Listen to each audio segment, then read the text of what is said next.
Good evening, and welcome everyone to the Lawrence City Council meeting. My apologies for the brief delay. Today is Tuesday, May 2nd, 2023. Pursuant to Chapter 20 of the Acts of 2022, this meeting will be hybrid, allowing participation both in person in the City Council chamber and remotely.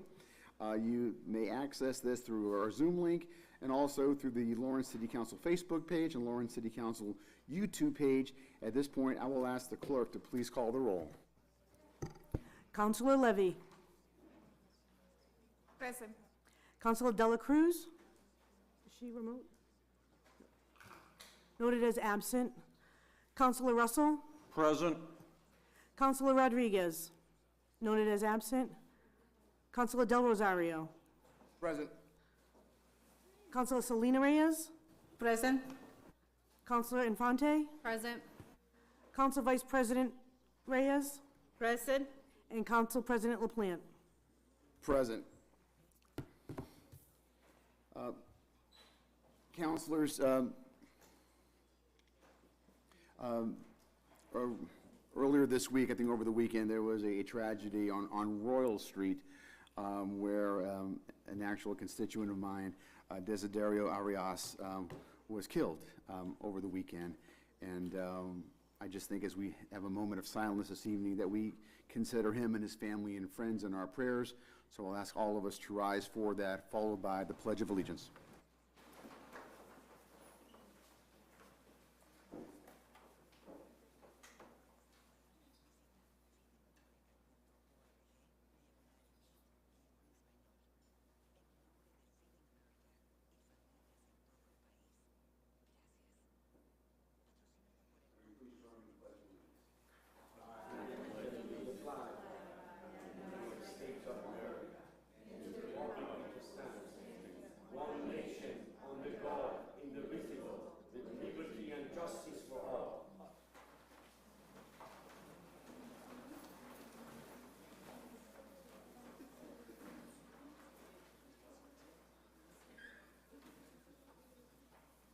Councilor, before we get started on tonight's meeting, just as you know, every now and then I'm a bit of a history buff, and whenever a birthday of someone of historical importance occurs on the evening of our city council meeting, I like to tell the really brief story of who that person is.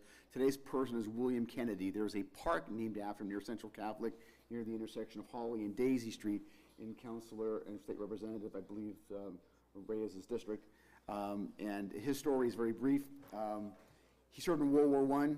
Came back, survived the war, came back from France, worked in our DPW department as a painter.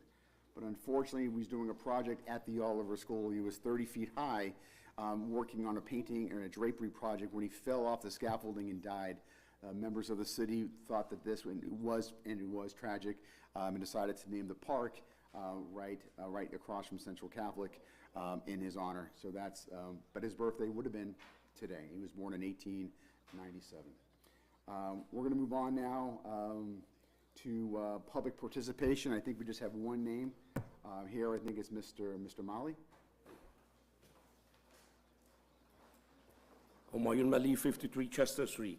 Good evening, honorable members. We demand administration to fire David Rodriguez of Parking Department because of violation of a citizen right. Denied to have a hearing for our citizen parking ticket.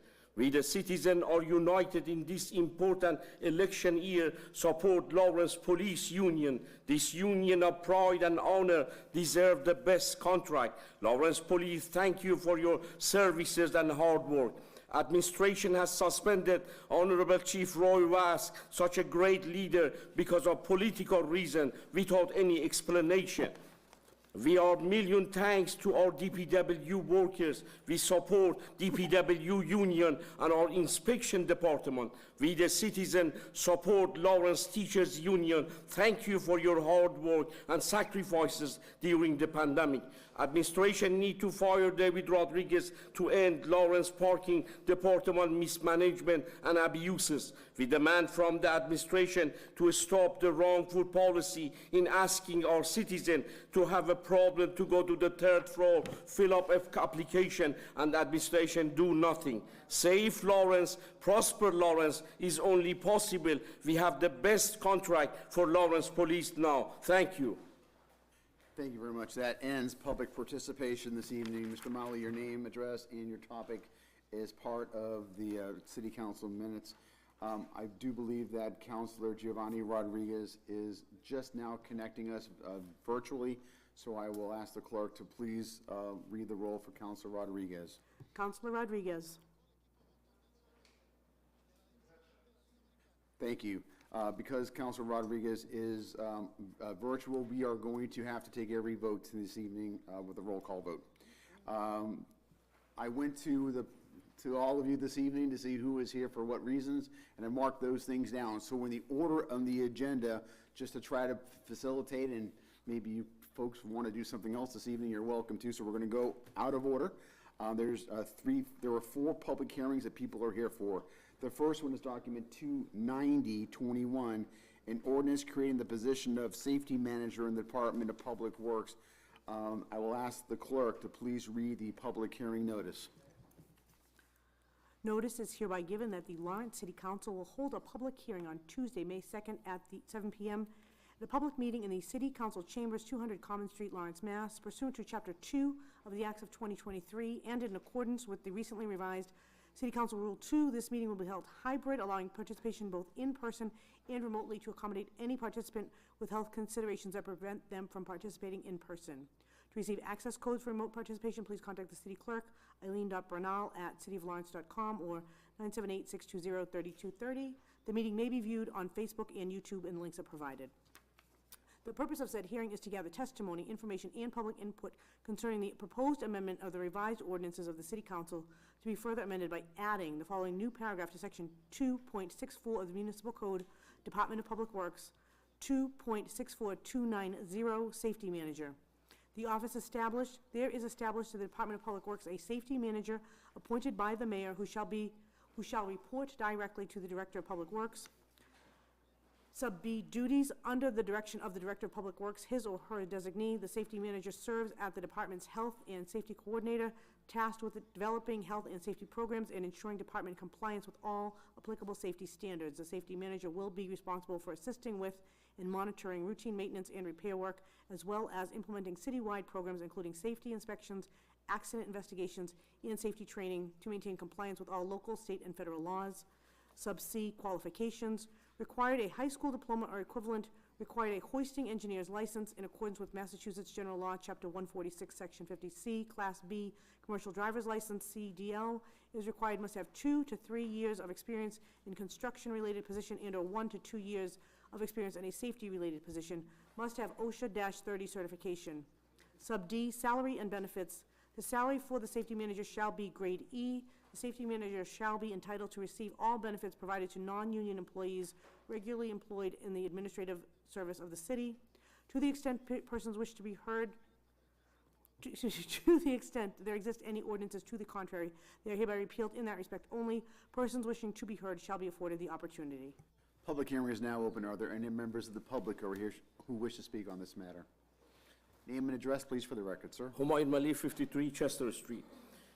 We, the citizen, in support of these ordinance, respectfully bring to honorable members' attention that Department of Public Utility, Public Works, they're working very hard and they sacrifice a lot. With a budget of more than $11 million, in consideration of this ordinance, honorable members need to realize that the creation of such a position for the Department of Public Works is that all the tasks and duties that the leader of this department is doing. with a budget of more than $11 million.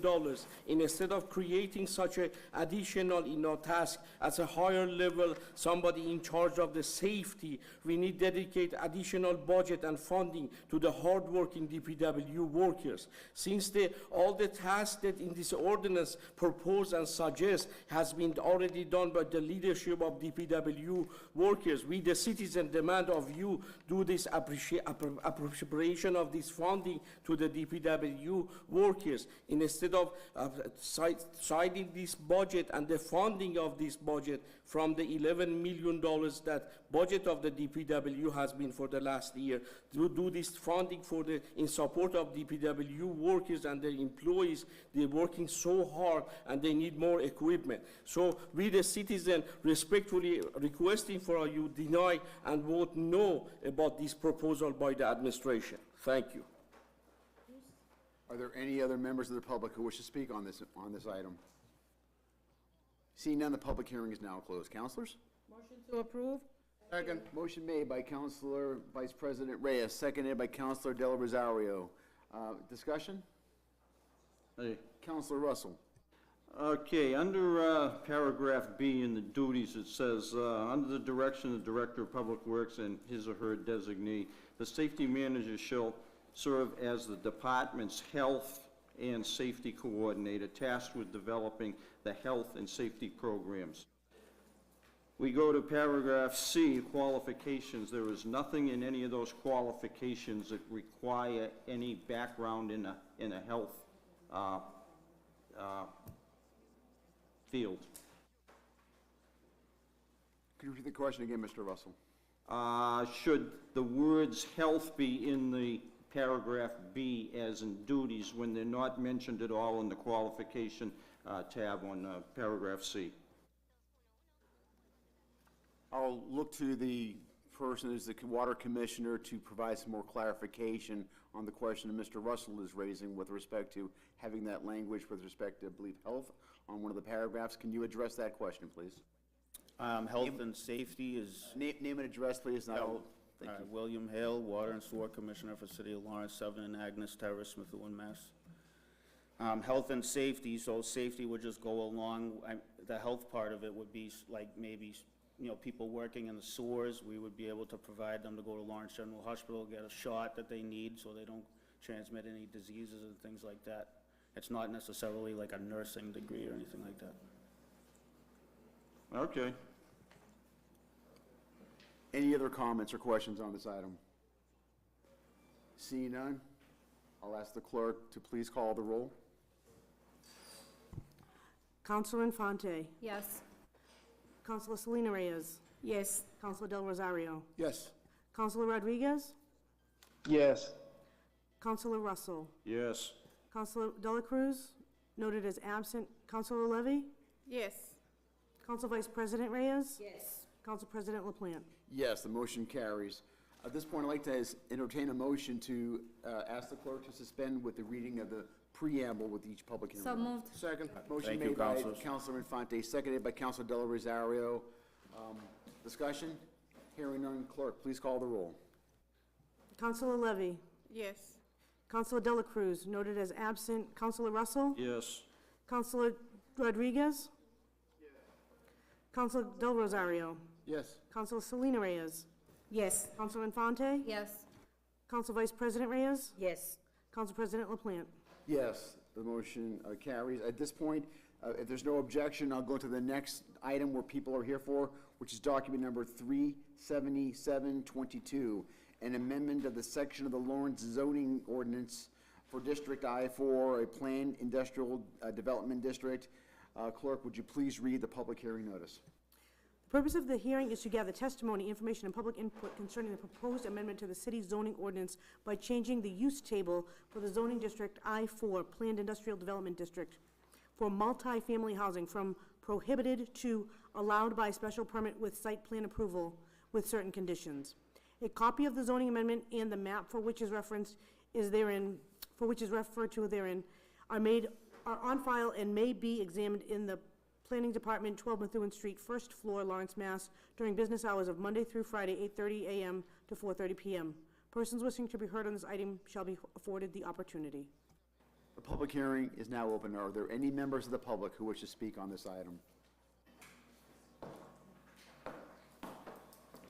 And when you do come up, please give your name and address for the record. Hi, Jessica Andors, 3 Jackson Terrace in Lawrence. I want to address the zoning proposal that is before you guys, not actually to speak for or against it. I am, never against a proposal that is going to allow more housing development in the city, because that is clearly something that we need. However, what I would like to bring to the council's attention, or maybe elevate for the council, is the issue of housing affordability. And right now, the way that the zoning ordinance is proposed and the way that development is currently happening in the city of Lawrence is that in this particular case, there's no affordability mandate or affordability incentive as part of the ordinance. So, anyone can come in if this zoning passes and develop 100% market rate housing here. And it's not that some portion of market rate housing is not desirable for our community. We do need a mix of housing here for all of our residents. But the fact is that the majority of Lawrence residents have lower incomes. They're coming from very hardworking immigrant families. Many of them are extremely cost burdened when it comes to housing. Most of our city is paying more than 50% of their income for rent. So if we continue to develop, sort of willy-nilly without considering the issue of affordability and making some kind of plan as a city to promote and support the affordability of rental housing, we're going to be doing a huge disservice to our residents, which are our lifeblood and our workforce and the workforce of the Merrimack Valley as well. So I am simply here to elevate this issue of affordability for you guys. I know you must hear about it from your constituents every day. I know many people are struggling with it, and there are more people here who are going to talk to that issue. And so I would strongly urge you to consider this issue of affordability as you're looking at housing development around the city, and think about ways that, as part of zoning changes, the city can incentivize and support some affordability component as a piece of housing that gets developed, so that it's affordable and accessible for our families who are here now. Thank you. Thank you. Are there any other members of the public who wish to speak on this item?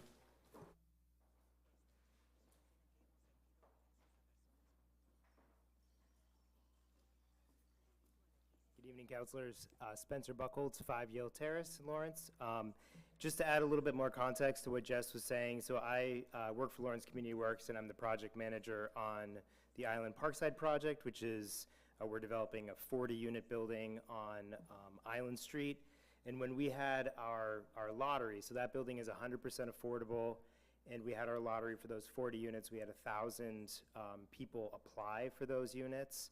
And so 1,000 people, families applied for 40 units.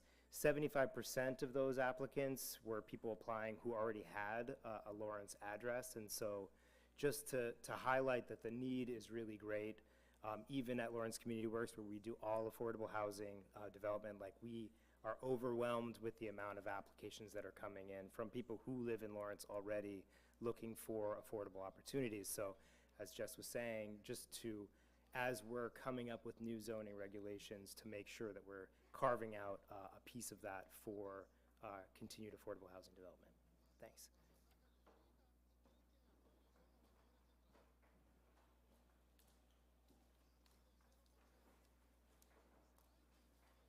Hello. My name is Erica Hernandez, 32 Orchard Street. I am an individual who has grew up in this community, who was excited to come back to this community after my 4-year college experience. And then here I am trying to explore affordability housing opportunities. Do you know that here in Lawrence you need to earn as an individual who's working at a rate of $14.50, you need to work 2 jobs and a part-time job to be able to afford a two-bedroom apartment. That is a problem when you have constituents that you guys all serve who cannot afford the properties that they currently reside in. Here in the community, it has become so unaffordable that I think it's our obligation to really look at the decision-making powers that we individually have towards the future about these constructions that we're looking at. Because when we say yes to somebody, we're saying no to a lot of people. In this community, affordability is an issue. We don't have enough affordable units. Lawrence, Massachusetts feels it at a higher rate than the rest of the Commonwealth because we are one of the poorest communities in the Commonwealth. We have individuals with the highest disparities. We have issues that affect us greater than others. As a community with the most single individual women raising children with probably one income, we don't have enough affordable units that can meet those income that these individuals are working under. So it's our responsibility that if you say yes to something along the lines of construction in the South Lawrence area, we're talking about the next 5 to 10, 20 years of decision-making power that you are not gonna be here to face. It's going to desperately continue to deteriorate, and I'm sorry if my Espanol or English is not the best looking because I am bilingual, pero está afectando la comunidad. It's affecting our community. So the decisions that you guys make in the next couple of months is going to affect the community long run. I am in a very difficult situation, not only as a citizen of this community, as someone who pays taxes, who lives in the North Common area, and I'm sorry that I'm pausing, it just really affects me to think about the faces of the individuals that cannot afford their rent in this market, despite the fact that they're doing everything that we've asked them to. Increase your income is not enough. In order to afford a 2-bedroom apartment in the Commonwealth, you need 2 full-time jobs at $14.50 plus a part-time on the side. How many individuals do you know that work over 80 hours a week? We're talking about 80 hours plus more. Most of our constituents cannot afford that. Most of our community members cannot afford that. And that is the reality of Laurentians. As one of the communities with the highest levels of disparity across the Commonwealth, we have against us.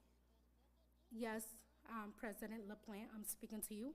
A lot of women who are single parents who can't afford to pay their rent.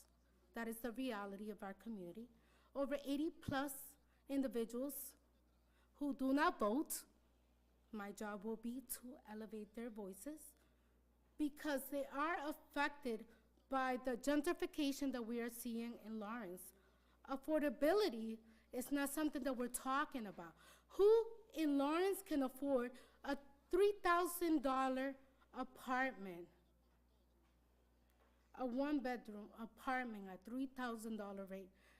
I have an individual right now who cannot find a place for her and her 4 children, despite the fact that she has subsidy within Lawrence or outside of Lawrence. We are failing our constituents when it comes to affordability. It's not your fault. We're living in an environment, we're living in an era of inflation. I think it's our social responsibility to really look at this situation critically. I am blessed. Despite the fact that I am a poor individual from this community, I am blessed.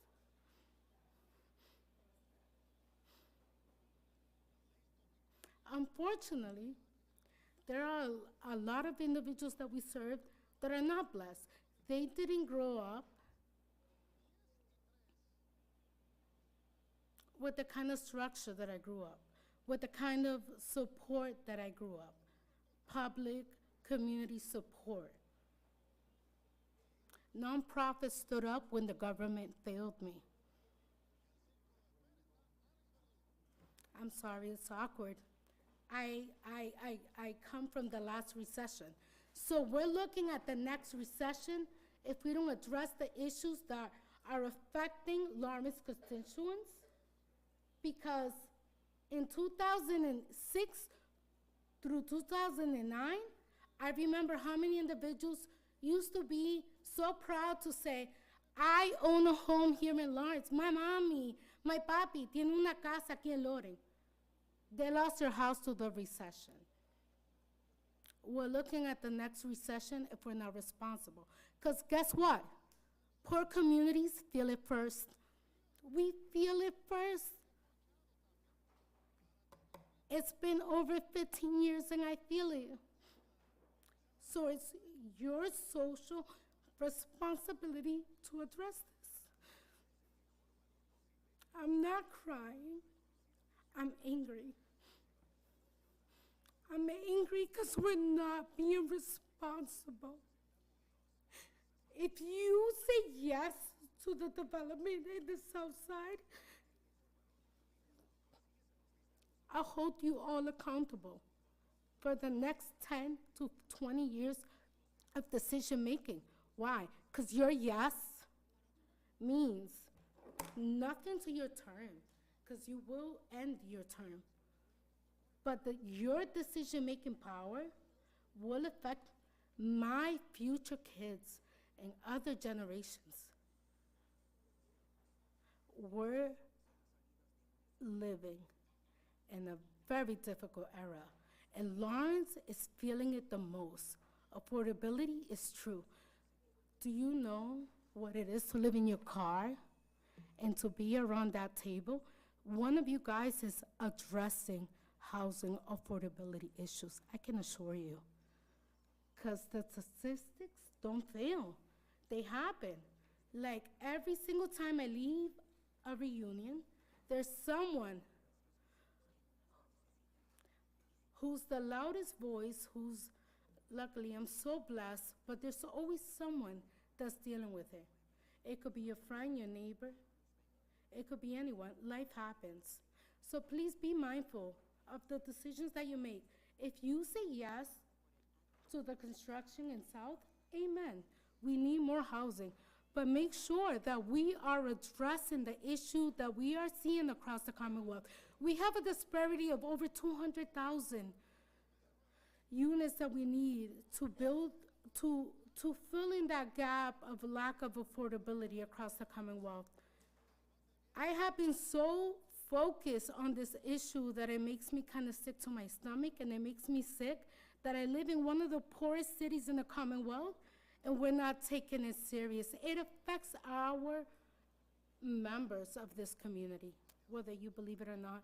Some of you guys have your head down. Some of you guys are spaced out. But let me let you know that somebody next to you that you care about, that you love, cannot afford their rent because it's too freaking expensive. So please take this serious. Next speaker, please.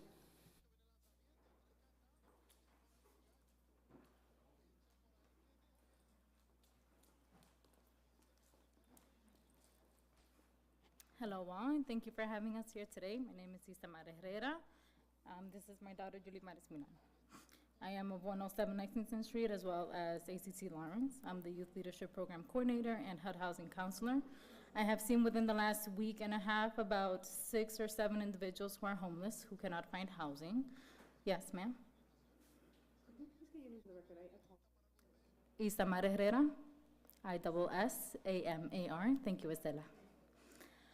I am here because the decision you are making today is not affecting me as a homeowner. It is affecting this young lady here, who is my daughter, who I hope by then my home is her home. It is not sold, it is not taken repossessed. It is not foreclosed. The decision you're making here today, by the time she becomes 18, by the time she becomes 21 years old, she will be one of those tenants who will be looking for a home.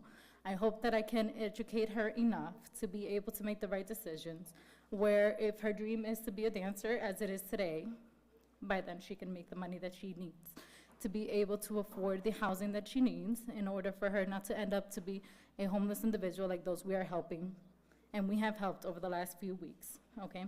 We have seen a raise in evictions, and remember that those who file a case or get a case filed to them are having a negative effect or a negative record on them, whether that is their fault or not, okay? So just keep in mind, and we ask of you today, I am here as a citizen, I am here as a resident, I am here as a mother, I am here as an individual of your community who has serviced those who are struggling. The decision that you make today will in fact and indeed affect those who are standing before you. It is my child, it is my children who will be affected by this decision. My son wants to be a basketball player, kudos to him, but it's probably not gonna happen. His backup plan is to be a teacher. They don't get paid enough. They won't get paid enough. He will not be able to afford a decent house. He will not be able to afford a decent apartment. He will not be able to raise a family with the rents that we are looking at today, nor the rents that he will be looking at in the future. Just keep that in mind. I am not here to change your mind. I am simply here to present you the facts. If you have an eviction record against you, and those individuals will have, as those individuals today do have, there is a chance that they will not be able to afford housing. And if this gets accepted, and if this gets approved, and if this gets passed, and another construction, and more cars on the road, less parking, less green space, less play space, less space for our children to grow, less space for our youth to grow, less space for our community members to grow. That is fine. Just make sure that that space is reasonable. Make sure that space makes sense, and make sure that that space is affordable, at least a part of it, and make sense of the decision that is being made today, so that my child, your children, your grandchildren can afford to live in a home, not under a bridge, not in a tent, not on a corner. Thank you. Anybody else wish to speak on this matter? Good evening, councilors. Tamara Cuddlechuk, 18 Yale Street, Lawrence, Massachusetts. I am the former chair of the Lawrence Planning Board, and I'm here because I was part of the process that approved the zoning when it was approved in the last time around, I think 2019. 2019? It went through a really big process of talking to community members about what they wanted to see in the city, what their goals were, where housing would go, where jobs would go. A lot of you all were part of that, and it passed, and it was really thoughtful. And I think that if we're going to make changes to the zoning, we should make them with a full process that involves community members and full discussion the way that was originally done. I understand that you may need to make a change tonight, but what I would say is the last time around, we heard a lot from community members about the importance of affordable housing, and that's the terms of building housing in the urban renewal zone downtown and in the Mill District. If you're going to build housing, you, under the overlay zoning, you have to have affordable as part of it. And I don't see why, if we were going to approve housing in this, which is part of that same district, we would not also require 20% affordable housing. So just saying that, you know, the city would be creating value for those developers, and I think that it's fair to look for a commitment to affordable in exchange for that. So thank you. Thank you. Anyone else?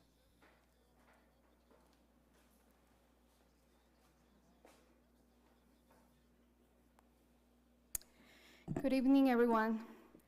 My name is Xiomara Gomez, and I'm a Lawrence resident. As a mother and as an American citizen, I still face difficulties in making ends meet to the economy we are facing. My 2 children and my mother depend on me, and it is my responsibility to be able to work for them to give them a decent life. My income is undoubtedly a fundamental part of supporting my home. There were times when I had to have up to 3 or 4 jobs to be able to support my family. And even today, I still have to manage to have more than one income to be able to have a balanced budget. Despite time, my achievements and professional development, my income has fallen short compared to the rate of increase of the cost of housing and market inflation. It does not increase penny by penny, it increases thousands per hour. The price of rent that we are experiencing is exorbitant, and to such an unfortunate point. It's very sad that such a powerful country chooses not to take control over the increase in cost of living, which is undoubtedly impacting the well-being of our community. Today, it has become common for people to have to struggle to provide a decent roof for their families, a basic need and a basic right.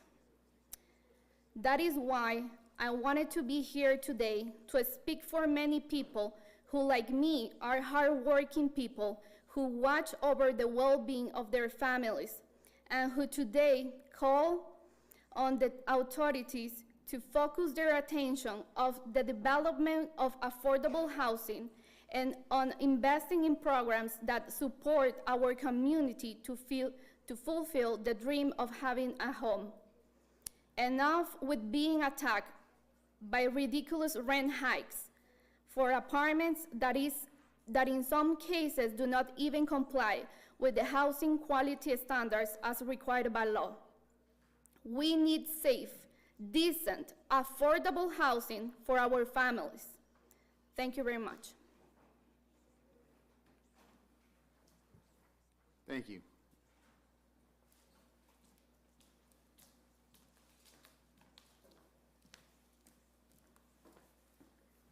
Buenas noches. No sé si Xiomara me quisiera acompañar para traducir. He escuchado, mi nombre es Carolyn López y vivo en Lawrence. Escuché acerca de que podíamos hablar y quejarnos aquí. No sé si tú quieres decir. So her name is Karen Lopez. She is a Lawrence resident, and she is here today to support and to comply against the situation. What is her address, please? Your address, ma'am? 8 Inman Street, en Lawrence. 8 Inman Street. El día de hoy me hago presente para apoyar en esta audiencia y solicitar a las autoridades la creación de viviendas asequibles que tanto necesitamos en la ciudad de Lawrence. So today I'm present to support this audience and petition authorities to create much needed affordable housing in the city of Lawrence.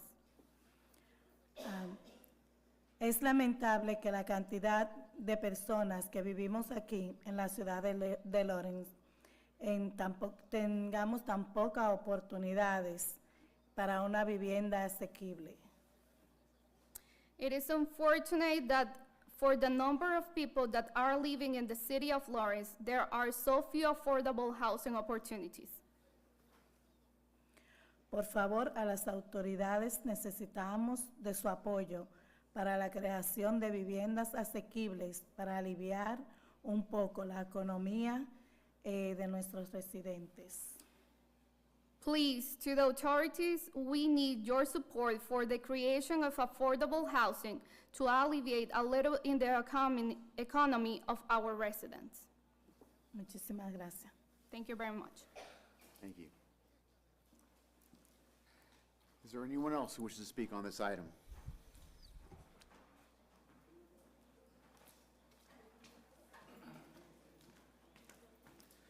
Good evening, Council President, Council members. Daniel McCarthy. I'm the Director of Planning and Community Development and Economic Development with the City of Lawrence. We heard a lot of discussion today about the need for affordable housing, and I have no problem with that conversation. I agree with the premise. What we're here today is asking that we change the underlying zoning for a district that historically had housing, and it's a district that runs from the train station on Merrimack Street to South Broadway. It's bound by the train tracks to the south and by the Merrimack River to the north. This district was changed back to what's called a planned industrial development district back in 2019, and at that time housing was prohibited as any form of use. So housing, affordable or otherwise, is now prohibited in that district. So we're currently in a situation where the state has mandated that as being a MBTA community, the city has to come up with potential housing and within this area around the train station. I've asked for a $300,000 grant from the state through the one-stop zoning, the one-stop permitting process, to create an overlay district around the train station that will include affordable housing. But to get to that point, we have to have housing not be a prohibited use on the underlying. So that's what I'm asking you today, is not to deny affordable housing, but it's to allow housing altogether.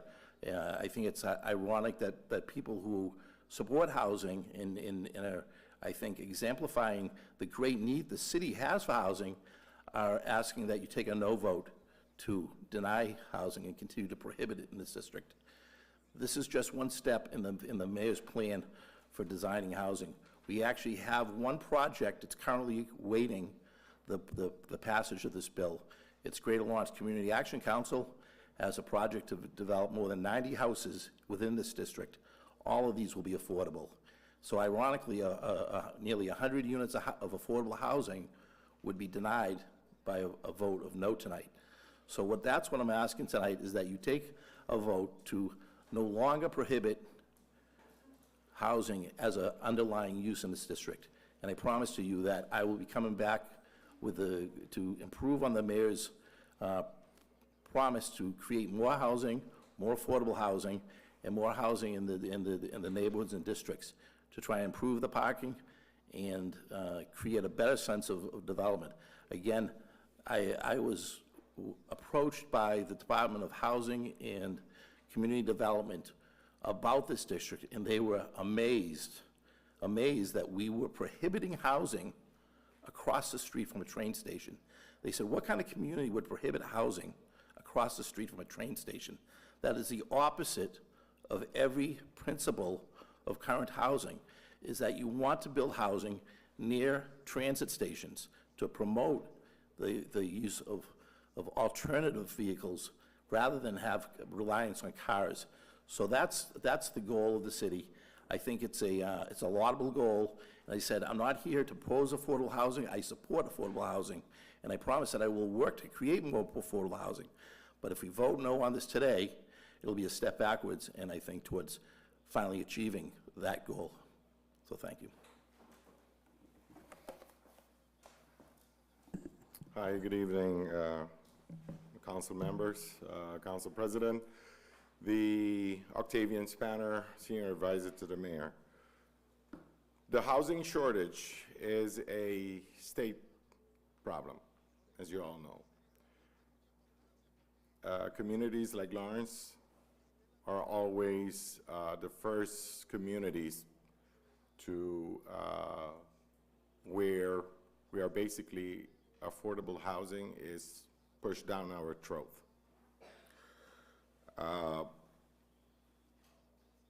The Pena administration is not against affordable housing, as Dan just expressed. What we are against is that the state of Massachusetts, with their other towns and communities, have a fair share of responsibility when it comes to affordability. We recently met with the Lieutenant Governor, and we have expressed that, because together with affordable housing and low-income housing comes other issues as well. First, education. Second, public safety, and many other programs that come attached or along with increasing housing. Dan is correct. The same concern we expressed in regards to having, having transit-oriented development, meaning that most areas are, even now that are commercial, that are close to the train stations, the Pena administration is advocating for it there to be mixed-use development as well. So a combination of residential as well as commercial. Why? Because same conversation we had today at the State House with the senator. We need to create jobs for the community, not only housing, where they're going to work. Our community has supported and kept the economy going during COVID, and we deserve better.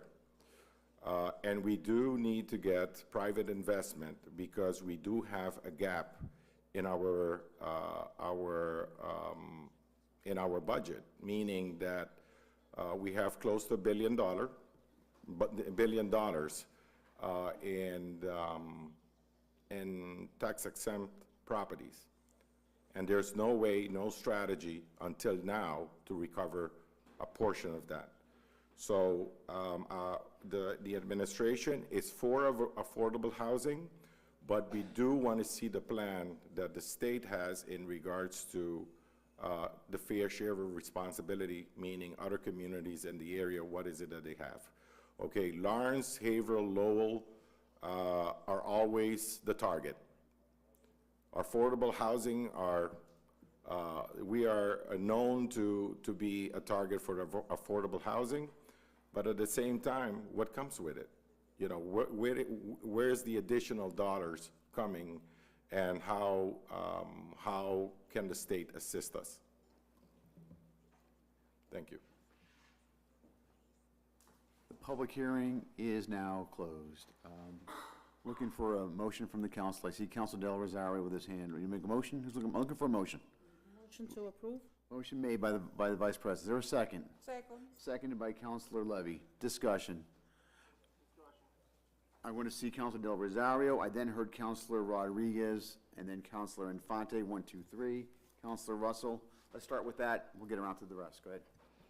Thank you, Council President, and through you. First, I just want to start by saying I hope that I can see the developers come in with an idea to build another bridge. Building, and we overpopulating the city. Most of those construction that have been done near the train station are not benefit Laurentians, are not at all. Are not benefit the youth, are not benefit the 19-year-old kid or the 21-year-old kid. I can tell you that 80% of those tenants near the train station, they all are from Boston. You know why? Because they could afford the rent and they could take the train. My Laurentian people don't. And they come, no clapping, they come with greatest idea. We need housing. We do need housing, but we need more policemen. We need better safe for the kids. We need more spaces in our schools. Those developers don't bring money to bring another school right next to the developer. They don't. They just want to build and fill the pocket. I was reading my notes, and as much as I love this guy, I see that the thing on the top that says Lupoli Company. I love what he does. He gives a lot to the city. My kid played football in his field for free, and it's great. But it also comes at a great cost. And what is the cost? If we approve this, they're going to build all kinds of stuff. What really is affordable housing? There's none. Even if they say there's affordable housing, you might rent an apartment today for $800, And in 3 months, it's gonna be $2,500. And who are checking for that? None of us. None of the administration, not anybody. Again, if you bring me a developer that's gonna take that and is gonna build another bridge, it's gonna build another school, it's gonna hire 20, 40 policemen, it's gonna bring another school to the city, I'm all for it. Ladies and gentlemen, affordable housing is not gonna fix anything. It won't fix. That is an industrial thing. They need to build places that you can work, that you can make money, and you can pay your rent as you are right now. That's what we need right now. And as much as I love the idea of growing my Lawrence is not growing. Lawrence is getting more people, Lawrence is getting smaller. And we need to look into that. What this developer is actually going to bring to the city? More tax dollars for what? For more cars to be out there? For more crimes to increase? Because they bring in the people that they want into this building. I mean, community, one of them just got up and says they got 1,000 applications, and only 40% of the people from Lawrence got in. How about the other 60%? Where are they from? Where are they from? All these developers, I'm sorry, and I'm all for it, for growing, for affordable housing. It's just overpopulating our city. It's just overpopulating our school system. It's overworking our police department. It's overworking our fire department, and we're not getting enough tax dollars for none of that. So keep in mind of that. Bring me developers that's going to bring me money to the police station. Bring me development that is going to build another bridge. Bring me a development that is going to give maybe affordable housing, real affordable housing, and it's also going to bring me another police station and schools and stuff like that. And we'll sit down at the table and deal with it.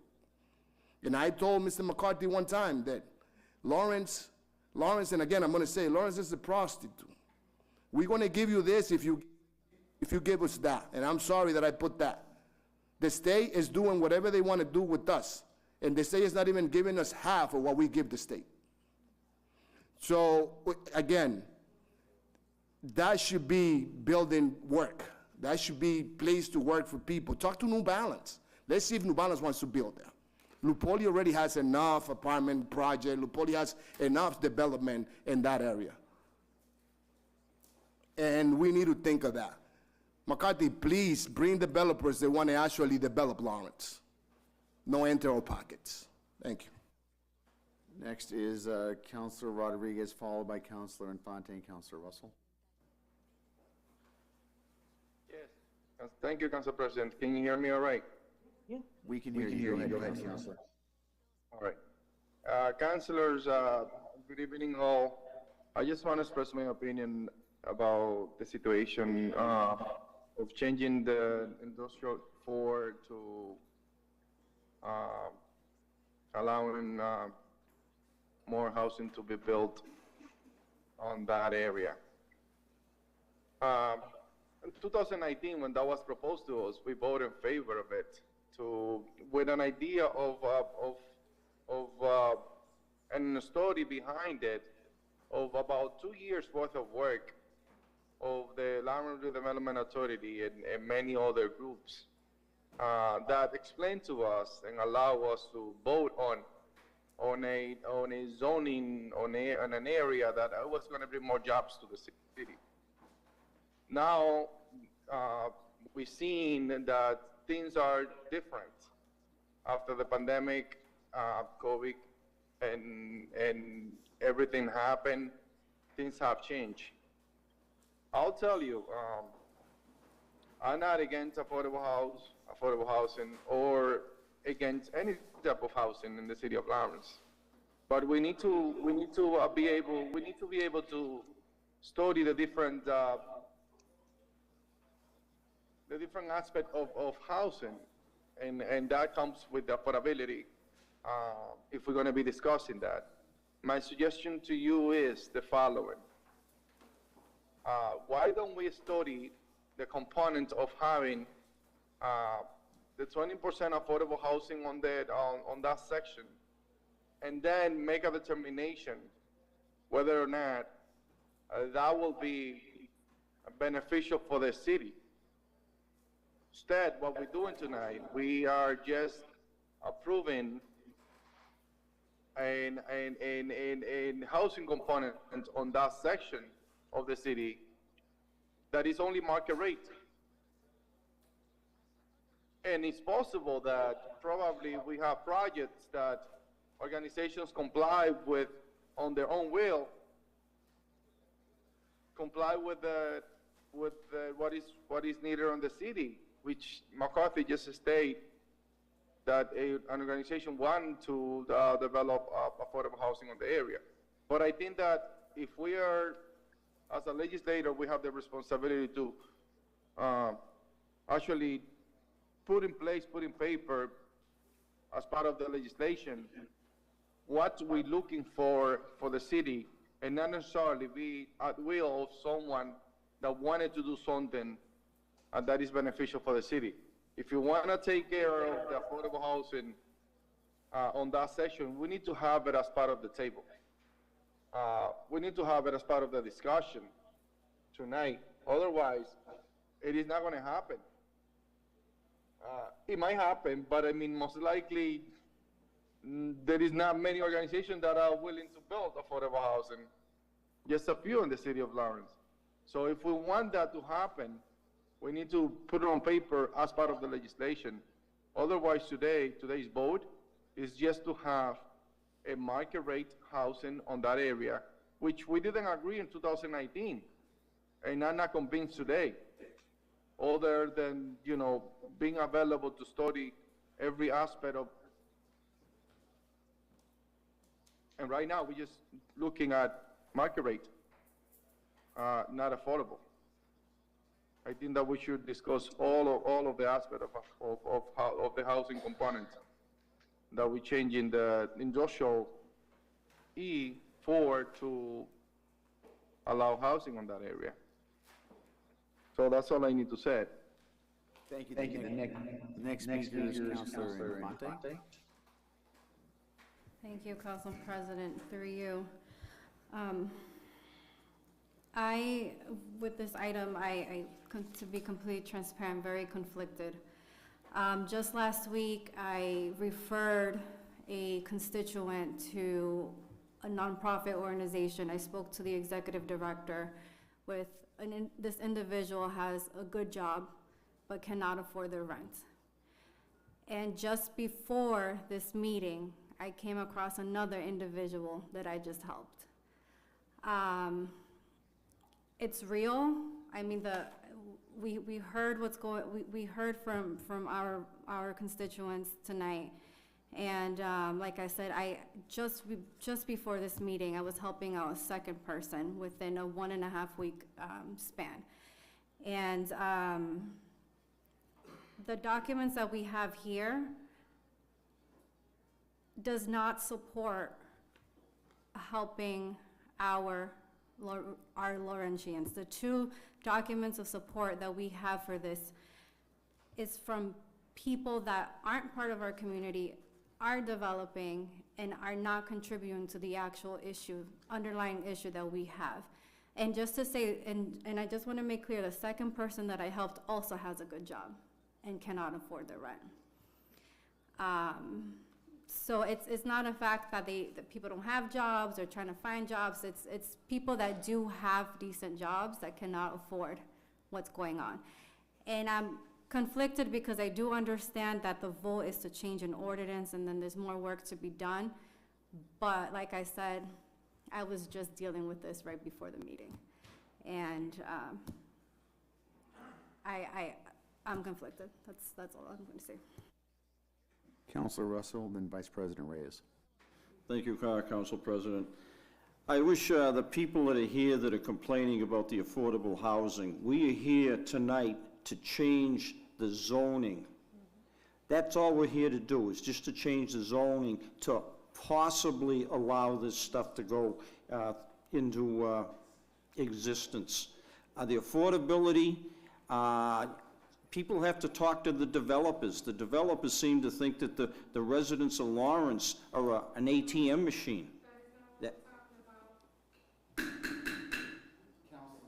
Councilor Russell, you have the floor. It is what it is. This is a personal view. Years ago, I worked in Boston. Our office was down on Morrissey Boulevard. We did a lot of surveying work in Cambridge. The fastest way to get from Morrissey Boulevard to Cambridge was Massachusetts Avenue. From Boston City Hospital up to Huntington Avenue, in the 1970s, you could buy those 3-story brownstones for pennies on the dollar. You can't do it now. Those things are worth millions. Gentrification is set in. I do not want to see gentrification coming in. I almost see it going on with the property that's directly across from the train station. I see it. It just isn't, to me, it isn't feasible. But again, we have no control over setting what is or isn't affordable. That power belongs to somebody else. We are here just to change this ordinance to allow this possibility to exist. Thank you. Vice President Russell, Reyes, excuse me. Thank you, Councilor President. I think at this point, I can speak from both sides, from the state and from the city. And by no way, by no means, I'm going to ignore my community when they come forward and they speak on behalf of matter that is affecting all of us. This is not something that I will gonna be able to sleep with my conscience if we pass it without having all that information that we might need in order for us to process the need and fill all the gap that we might feel that we have. I encourage you that we can table this item, try to collect more information, and then from there, we can decide what to do and not to be pointing finger, because we are here not only to change zone, is what is coming after. And I think at this point, we can table it, we can process, we can request information, which we are all allowed to have, and then from there, we can make a fair decision. Motion to table. Okay. Motion made by the Vice President, seconded by Councilor Selena Reyes. There's no discussion on a tabled matter. Clerk, please call the roll.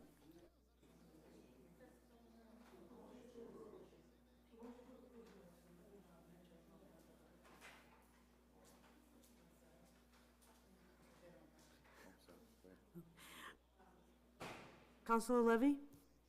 It's not a motion to table. Yes. Councilor Dela Cruz, noted as absent. Councilor Russell? Yes. Councilor Giovanni Rodriguez? Yes.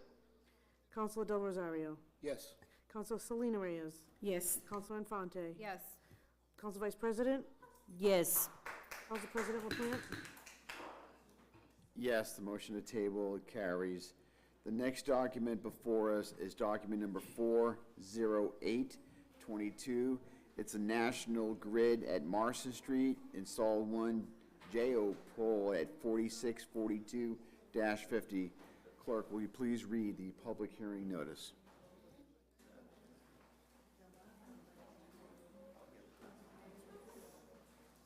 The purpose of said hearing is to gather testimony, information, and public input concerning a petition presented by Massachusetts Electric Company doing business as National Grid and Verizon New England, Inc., requesting the City of Lawrence, Mass. By and through the City Council members for permission to locate poles, wires, and fixtures, including the necessary sustaining and protective fixtures, along and across the following public way: Marston Street.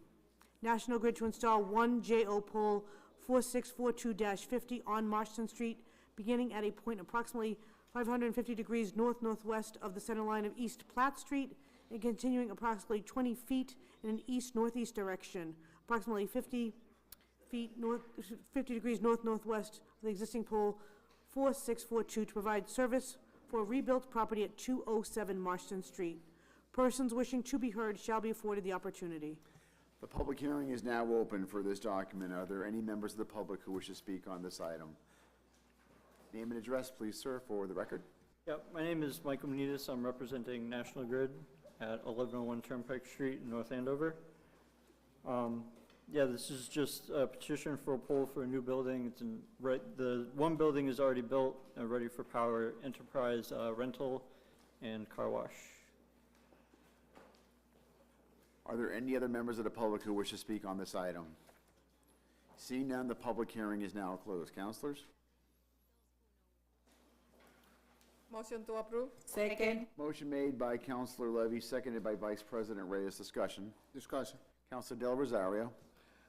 Thank you. Through you, Council President, I just to encourage the chair of the ordinance committee, we have an item table which allow us to charge this kind of company the right amount for them to mount the pole.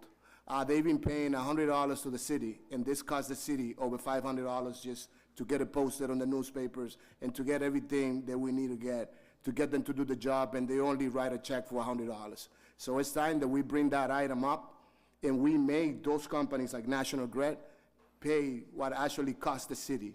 Because right now, when they mount a pole, anywhere they mount the pole for $100, we losing money. So it's time for the chair of the ordinance committee to recheck that item, and let's bring that item up and have them pay the whole cost that actually costs the city. Thank you. Any other comments by members of the council? Seeing none, I'll ask the clerk to please call the roll. Counselor Infante? Yes. Counselor Selena Reyes? Yes. Counselor Del Rosario? Abstain. Sorry. Counselor Giovanni Rodriguez? Yes. Counselor Russell? Yes. Counselor Dela Cruz is noted as absent. Counselor Levy? Yes. Council Vice President Reyes? Yes. Council President LaPlante? Yes, the motion carries.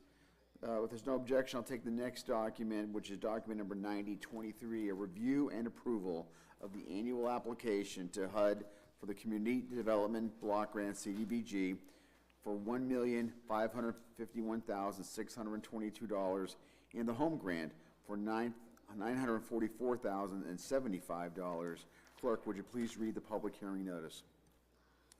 The purpose of said hearing is to gather testimony, information, and public input concerning the proposed annual action plan for fiscal year 2023 for the City of Lawrence, Mass. As following: the Community Development Block Grant in the amount of $1,551,622, and the Home Grant in the amount of $944,075. A copy of the proposed FY 2024 HUD Annual Action Plan and proposed budgets referring herein may be examined, reviewed, and copied at the Lawrence Community Development Department, 12 Methuen Street, Lawrence, Mass., and at the office of the City Clerk, Room 107, 200 Common Street, Lawrence, Mass. Any business day between the hours of 8:30 a.m. and 4:30 p.m. Documents are also available on the city's website at www.cityoflawrence.com. Persons wishing to be heard shall be afforded the opportunity. The public hearing is now open. Are there any members of the public who wish to speak on this matter? Seeing none, the public hearing is now closed. Councilors? Motion to approve. Second. Motion made by Representative Reyes, seconded by Councilor Del Rosario. Discussion? I see Mr. Hooton is here. I just want clarification on this vote. Is it a 5 or a 6-person vote on this one? Do we know? I'm sorry, I didn't catch which vote. For this particular item, is it 5 or 6 votes? I didn't catch the item. I was busy. I'm sorry, CDBG budget? 9023.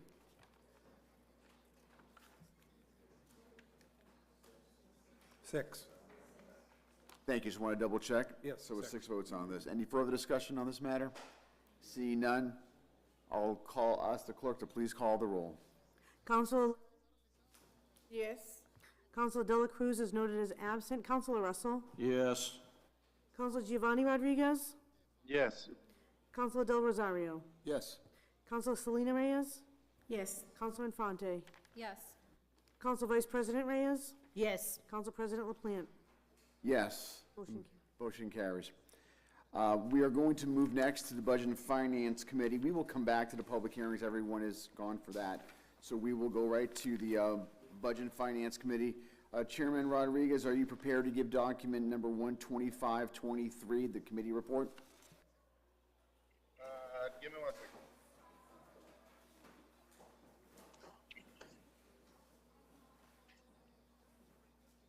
I wasn't ready for that, so I need a minute.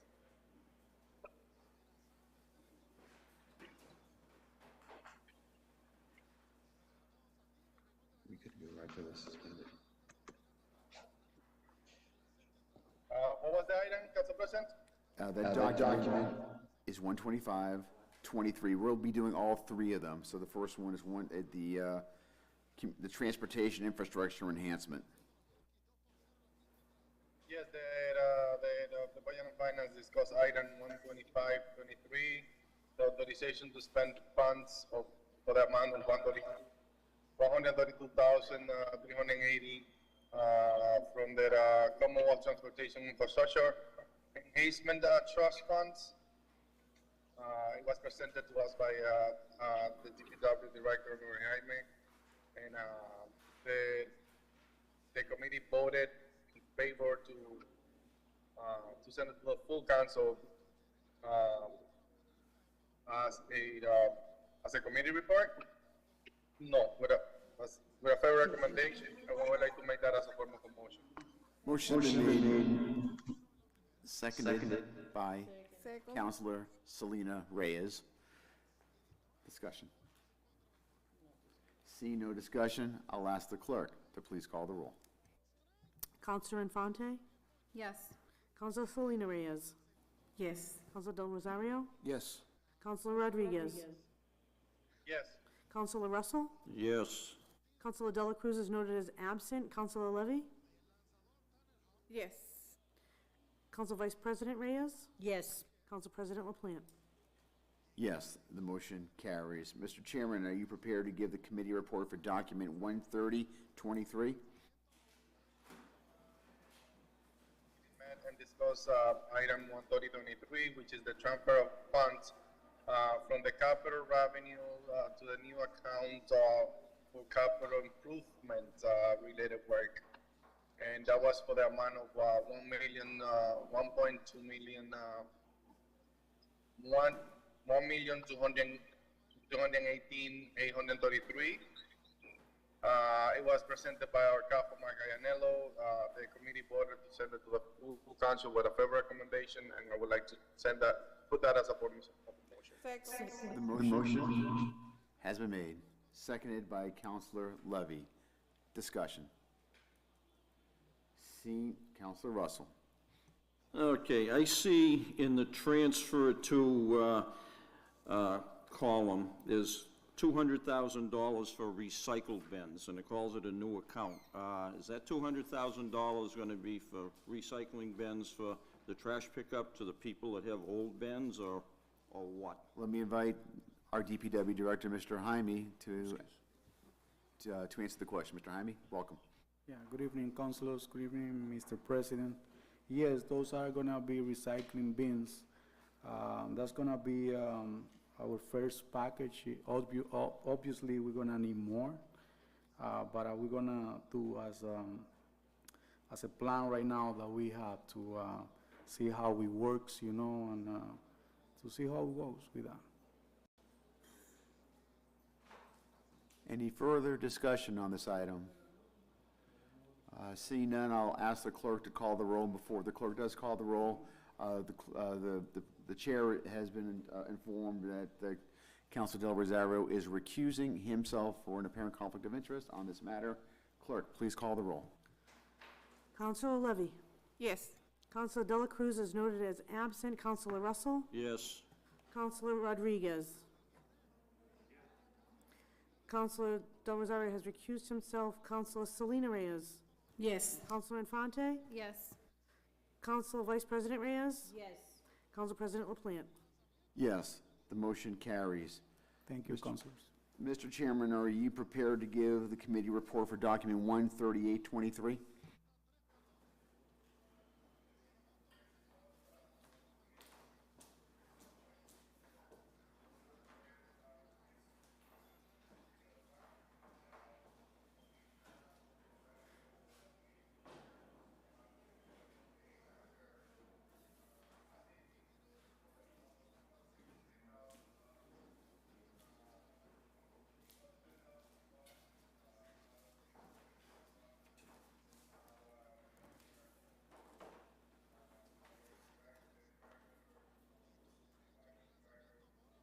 Mark Iannello, was supposed to speak with the mayor as of how we're going to fund this.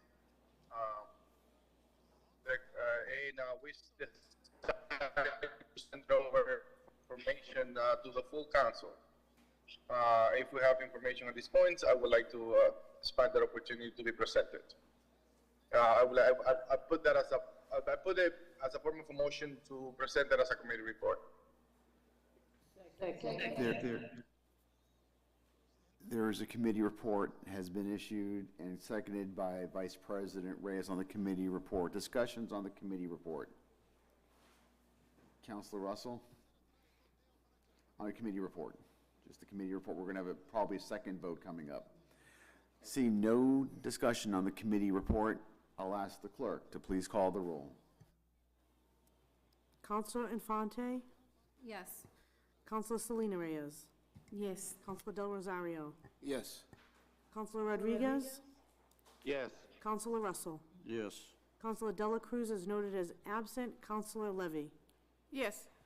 Council Vice President Reyes? Yes. Council President LaPlante? Yes, the committee report has been passed. Now I'm looking for a motion. Motion to approve? Motion.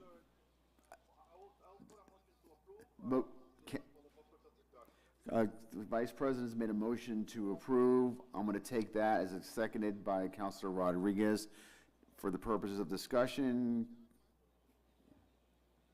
who wants to speak? Councilor Rodriguez?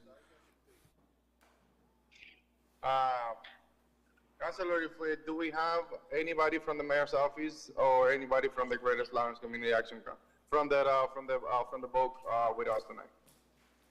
We have members of the administration and the superintendent of GLTS here. Mr. McCarthy, did you wish to? Which document is this? Is this the housing? Yeah. As a reminder, we are now dealing with document 138. This is a collaboration between GLTS and the City of Lawrence regarding an aviation program and the purchase of a hangar for $300,000. Superintendent Lavoy is here. Superintendent, I believe Councilor Rodriguez has a question for you. Superintendent? Superintendent Lavoy from Greater Lawrence.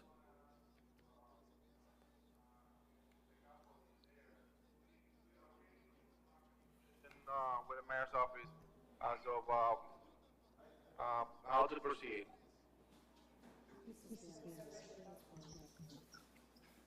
Mr. Rodriguez, we do have the I believe the CAFO is in the room, and we do have Mr. Spanner also here. I'm not sure, did you want to ask them the specific?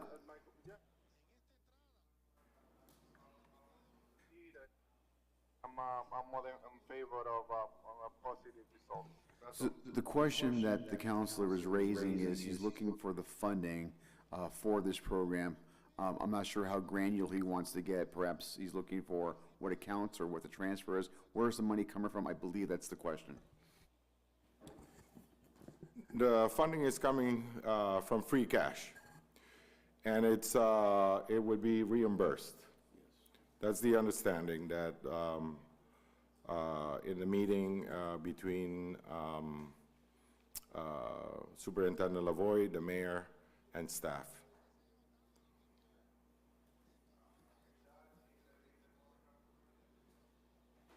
Mr. Rodriguez, you have the floor.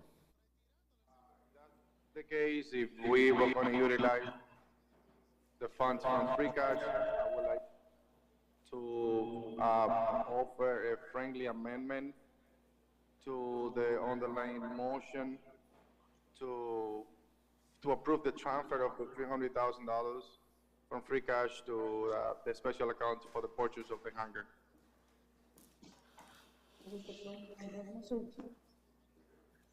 I believe the motion is to transfer funding from free cash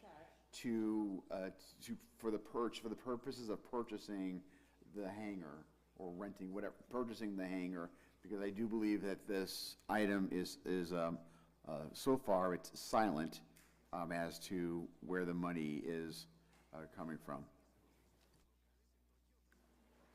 So I'm looking at Vice President Reyes has accepted the friendly motion.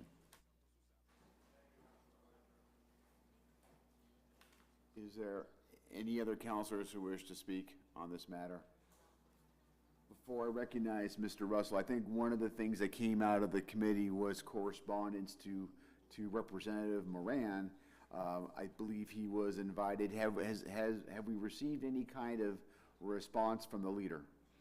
No, because I had a conversation with the leader as well after this, and anyway, I think it's important that we hear from the representative, because he's the one that's going to be carrying the ball for the reimbursement, and it's up to this council how they want to proceed, of course. But we did invite him to get more clarification regarding that, and so I leave that here to you, that it may be important to some councilors to hear that. So there you go. So there's a motion on the floor. It's been properly seconded. I'm not seeing any further discussion on this matter. I'm going to ask the clerk to please call the roll. Did you wish to speak, Councilor Russell? If I did, I'm going to withdraw that because there was a back and forth here going. My apologies. Councilor Russell, please, you have the floor. Okay, thank you, Council President. Now, I'm treading into unknown waters. I mean, I had discussion with Francisco Urena today over at the airport, and to me, there's more issues financially than meet the eye as of right now, and I would like to know what the process would be just to table this item right now, whether it can be done or it can't be done.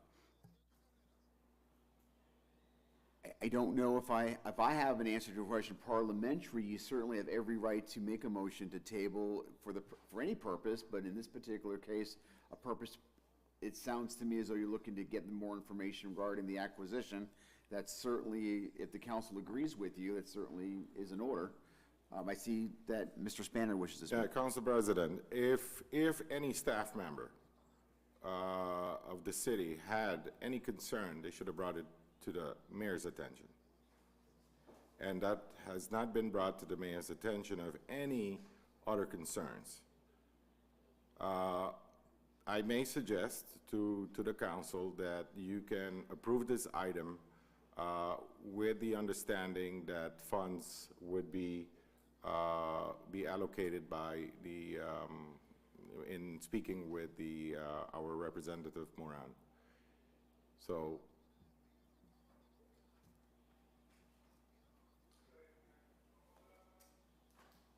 I believe what Mr. Spanner is doing is there's seemingly some sort of condition that he says if we wish to have this motion reflect that there is some sort of communication with Representative Moran with respect to the funding, then that he would approve or accept that or find that favorable.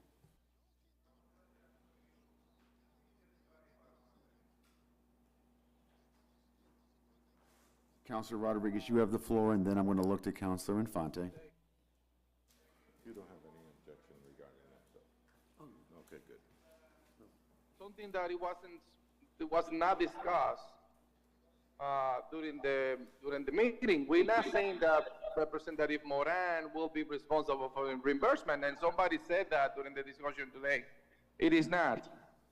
Frank Moran, the Representative Moran, he will be leading the conversation, change the school shuttle so they are allowed to purchase other property outside of the current location where they are. So it is unfair to say that Councilor Moran will be responsible to bring the money back. That was not a discussion at all. We did not talk about that. Yes, we the possibility of him having coming here to discuss with us about the possibility of changing the charter of the school.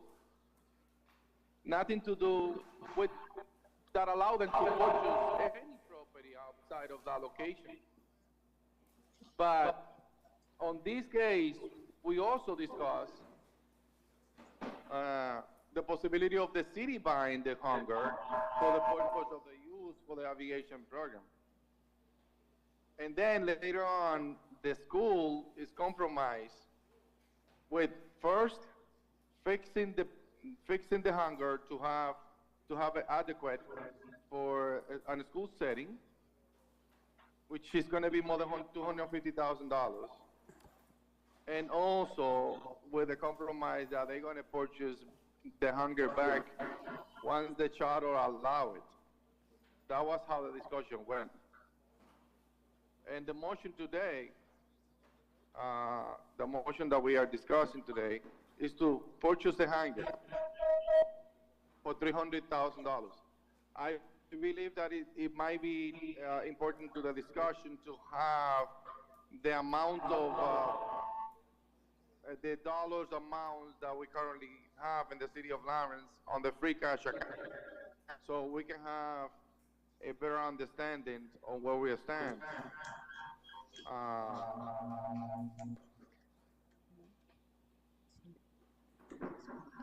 That's all I need to say. I'm going to recognize Councilor Infante. Thank you, Council President, through you.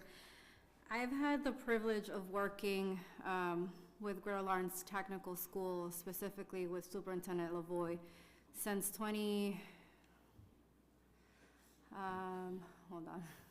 since my sophomore year of high school, both as a student, former school committee member, and as his former employee.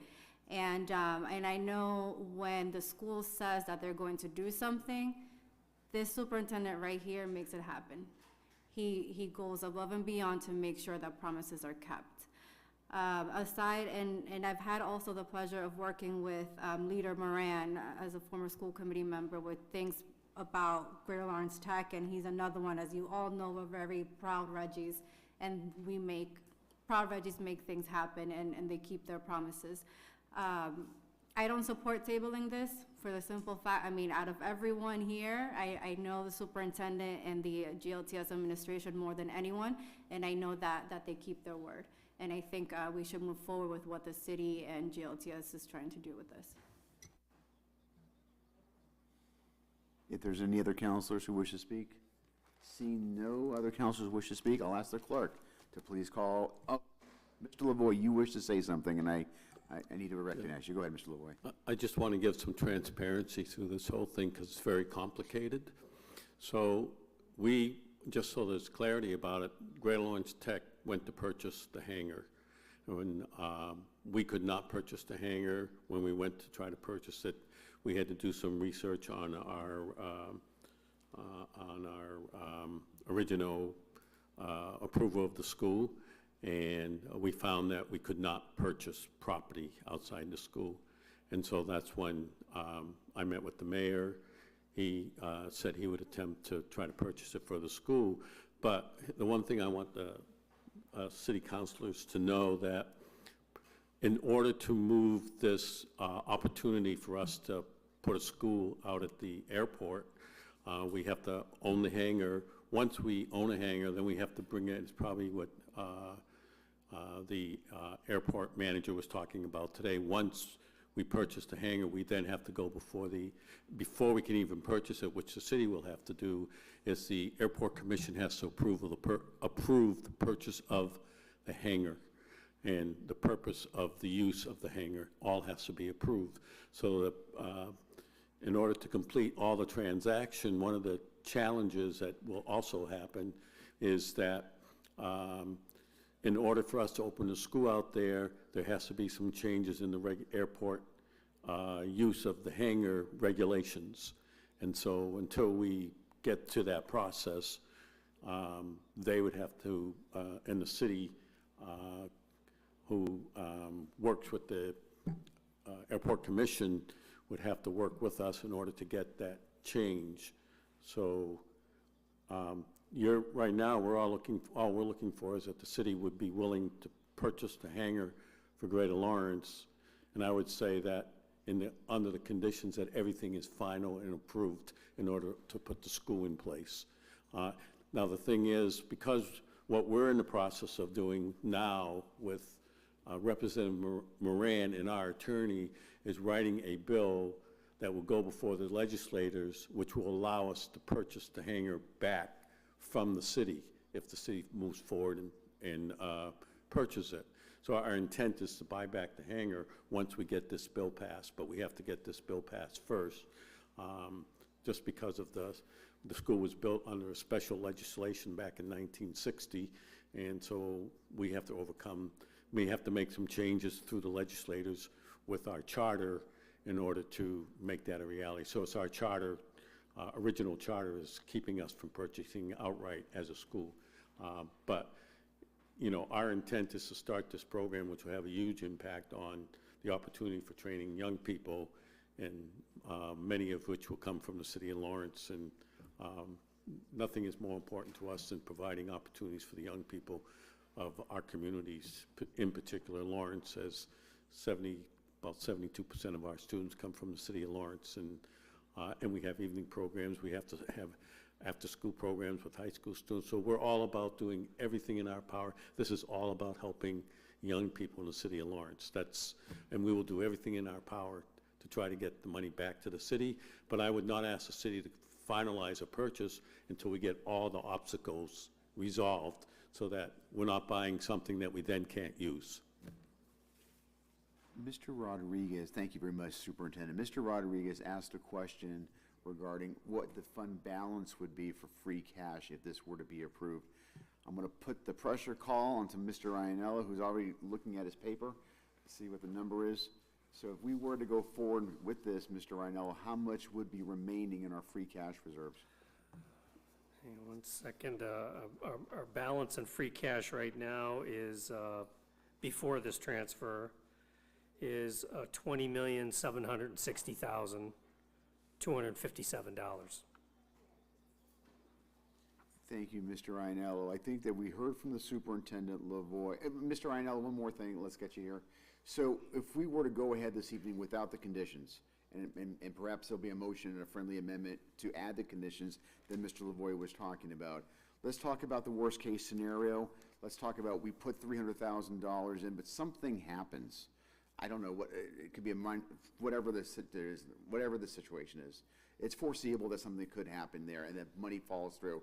We've already dedicated $300,000 to the airport. Is that dead money at that point that we've already allotted? Are there extra steps that we can reclaim it if it can't go through? Can we understand that a little bit better? Well, the motion on the floor, on the table, I believe, is a transfer from free cash. And I imagine that means a transfer from free cash to a special project account to purchase a hangar. That's really what we're voting on tonight. I'll defer to the city attorney what has to be done for the city to purchase property. Is there another council action that's required? Do we have to identify the property before we, so I don't know what the rules are with if the city attorney can answer that piece, if he's here. Thank you. And so as the city attorney is walking up to the podium, the superintendent did talk about several conditions or several steps that before this can actually take place, we need to be satisfied. A vote of the airport commission, for example, and I believe there was a couple of other things regarding the actual location and the actual purchase of the actual property. So there's some conditions that are there. City attorney, do you understand what Mr. Iannello just said regarding what steps would it take for the acquisition of the property for the city of Lawrence? What other steps would be required from us? It's my understanding, and you can correct me if I'm wrong, that we're not purchasing property, we are purchasing hangars. The property itself is not being purchased by the city. The city is actually owned by what's called an entity of the city. It's owned by the airport commission. So there is no purchase of real property. I believe it's that the land is owned by the airport and the hangar we would be purchasing. Right, so with the hangar, there's no real property purchase going on by the city. Okay. So much the same, I treat the hangar much the same as you would purchase a fire truck. It's not real property, what I mean by that is it's just a legal term, real, not as opposed to real and fake. That this is something that it would go through the same procurement process that you go for buying a car, buying anything for the city. It's not. We are not transferring property. And just, I'm not sure if the council even wants to consider the conditions that Mr. that Superintendent Lavoy had. Can you mention those? The council may want to have those conditions attached to it. Mr. Lavoy, would you say those conditions again, besides the vote of the Airport Commission? What other conditions were there that you mentioned? So the first condition is the Airport Commission has to approve the purchase of the hangar. And then once they approve that, then in order to put a school in the space, there has to be some changes in the bylaws of the airport itself, because there's bylaws that impact what you can put in a hangar and what you can't put in a hangar. So then there has to be some work done in order to get the school actually approved. So, but to purchase it in the onset, it has to be approved by the Airport Commission, which probably would not happen if there was any feelings on the Airport Commission that they didn't want a school out there. So we would still have to get this. The city would still have to have approval to make it final. So I'll look to so there's two conditions. There's two conditions. I'll recognize you, Mr. Rodriguez, in a moment. There's two conditions. One is the school committee, not the airport board, and then the second one was where there were some nuances regarding what's approval of the school being located in the hangar. Is it the charter change? Not the. Is it the charter change? Would that be that? It's some kind of a bylaw the bylaw change of the Airport Commission. The airport. Okay, Yep. so there's two things. So there you go. So I'm going to recognize Councilor Rodriguez in a second, but did you want to have that? No? I heard what he's saying, so before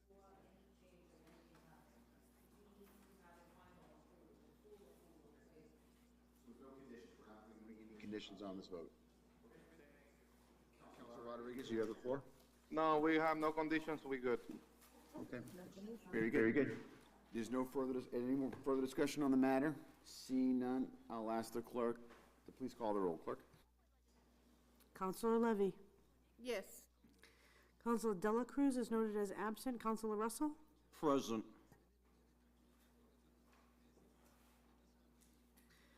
Counselor Rodriguez? Counselor Del Rosario? Yes. Counselor Selena Reyes? Yes. Counselor Infante? Yes. Counsel Vice President Reyes? Yes. Council President LaPlante? Yes, motion carries. The next document is under old business. We have people from it.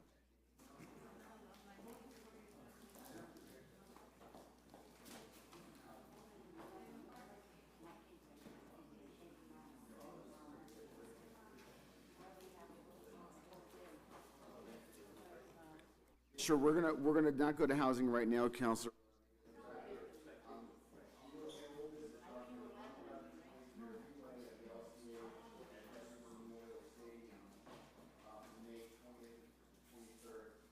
Councilors, this item is currently in the ordinance committee. It did have a successful, at least one, it's been there sitting for at least one meeting, which is the bare minimum, so it didn't meet that threshold. So under our Rule 11, we can discharge that from the committee with 6 votes. So I'm looking for a motion to discharge it from the So moved. ordinance committee. Motion made by Councilor Infante, seconded by Councilor Selena Reyes. Discussion? Seeing none, I'll ask the clerk to please call the roll. Counselor Yes. Reyes? Yes. Counselor Del Rosario? Yes. Counselor Rodriguez? Yes. Counselor Russell? Yes. Counselor Dela Cruz is noted as absent. Counselor Levy? Council Vice President Reyes? Yes. Council President LaPlante? Yes, the motion, the discharge is approved. This matter is now before the full council. I'm now looking for a motion for document number 11123. A motion to approve? Motion to approve, made by Councilor Second. Infante, seconded by Representative Reyes. Discussion. Seeing none, I'll ask the clerk to please call the roll. Clerk? Counselor Levy? Yes. Counselor Dela Cruz is noted as absent. Counselor Russell? Yes. Counselor Rodriguez? Counselor Del Rosario? Yes. Counselor Selena, oh, thank you. Counselor Selena Reyes? Yes. Counselor Infante? Yes. Council Vice President Reyes? Yes. Council President LaPlante? Yes, the motion carries. We're going to go back to the Housing Committee. There were 2 items. I think there are people here for that. Chairman of the Housing Committee, Rodriguez, are you prepared to give the committee report for document 12723? Yes, I am ready. Go ahead, sir. Yes, the Housing Committee met and discussed item 12723, which is the land transfer from the city of Lawrence to the Boulevard Cemetery. Hillgate Street is the map 210, lot 15, and on Main Street, map 189, lot 19. It was put together by the McCarthy, our land user planner. So Dan, you're here tonight. Can you explain a little more about the issues, about the transfers? Before we do that, Council President, I would like to make that as a form of a motion. It's a committee report or a motion to approve? Motion made with favorable recommendation to approve. It's been by the chair, seconded by Vice President Reyes. Discussion. Mr. McCarthy is here. Mr. McCarthy. Yes, I see that you're here. You have the floor. I also have here with me tonight is Elizabeth Charlton, who is the commissioner from the directors for the cemetery board. So the property in question is 2 lots that abut the historic Bellevue Cemetery area. The city made them available to be transferred at no cost to the board. The decision to transfer these at no cost was made based on the fact that the properties are going to be used for extending the area where people can be interned, and the city gets a percentage of that. So just doing a cost-benefit analysis, the city will make more money by the sale of burial places than we would from the sale of land. So in that case, it was an easy decision to make, to transfer. They also, the commissioner for the cemetery was also in support of this. This is on the agenda to go before the directors on May 10th for acceptance of these properties. The one condition that the city made was that these 2 properties will be merged into the larger parcel that makes up the Bellevue Cemetery and become that part of that property. Mr. McCarthy. Mr. Chairman, I do believe that it's important that we have that merge language as part of the motion. Would you include that as part of your motion?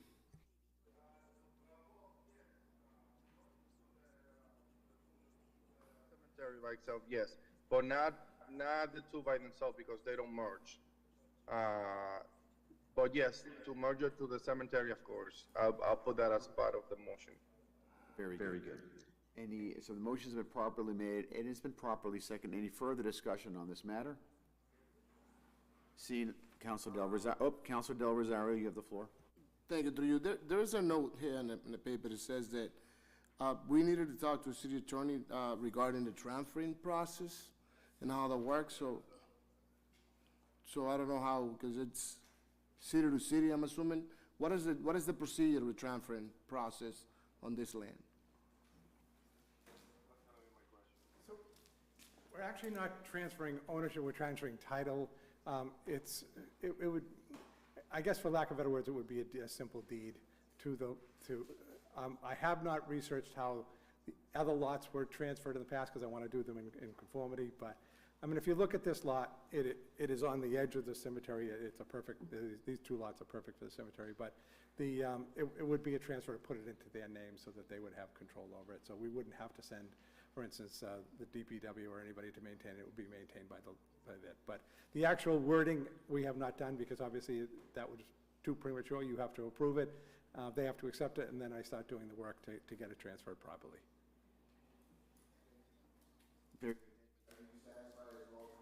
Yes?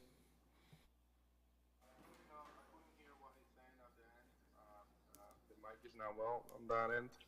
But if you can clarify through the computers, by my computer, I can hear you well.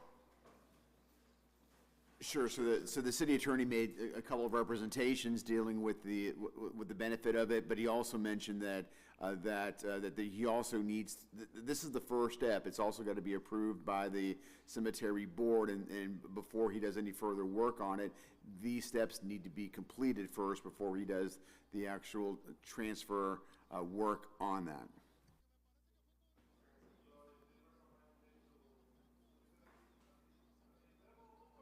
Just to proceed with the vote. The question, attorney, is it in order to go ahead with the vote on this matter this evening by this board? Oh, yeah, like I said, because at this point, you could say no. So why would I have prepared a deed when you could say no? At this point, the cemetery could say no. Why would I do anything? So my work is after both approvals, so it's appropriate. And with my bad sense of humor, I could tell you that the cemetery is dying for these lots, but I won't. That comment will be stricken from the record, and we will go, if there's no further discussion, we will call for the vote. Clerk, will you please call the roll? Counselor Infante. Yes. Counselor Selena Reyes. Yes. Counselor Del Rosario. Yes. Counselor Giovanni Rodriguez. Counselor Russell. Yes. Counselor Dela Cruz is noted as absent. Counselor Levy. Yes. Council Vice President Reyes. Yes. Council President LaPlante. Yes, the motion is passed. And while we're here, I'm not sure if anybody's here for this. Mr. Chairman of the Housing Committee, would you be willing to go ahead and give the committee report for document 12823? The direct disposition of 8 Bradford Place, map 166, lot 26. It was put together by Francisco Relo. The disposition would be to that Lawrence Family Development Charter School. The committee voted in favor of it, and I would like to put that as a form of a motion. For clarification, the motion is for the Lawrence Family Development Incorporated. It's been properly seconded by Councilor Del Rosario. Discussion? And for the sum of $2,200. Any further discussion? See none, I'll ask the clerk to please call the roll. Counselor Levy. Yes. As absent. Counselor Russell. Yes. Rodriguez. Yes. Counselor Del Rosario. Yes. Counselor Selena Reyes. Yes. Counselor Infante. Yes. Council Vice President Reyes. Yes. Council President LaPlante. Yes, the motion carries. You're welcome. Counselors, as I look at the agenda, we just have a few more items. They are, I believe all of them are old business. So I'd like to take document, first of all, document 40922. This is an appointment of Alfonso Garcia as ISD Director. That's just the placeholder for us to have a discussion on it this evening.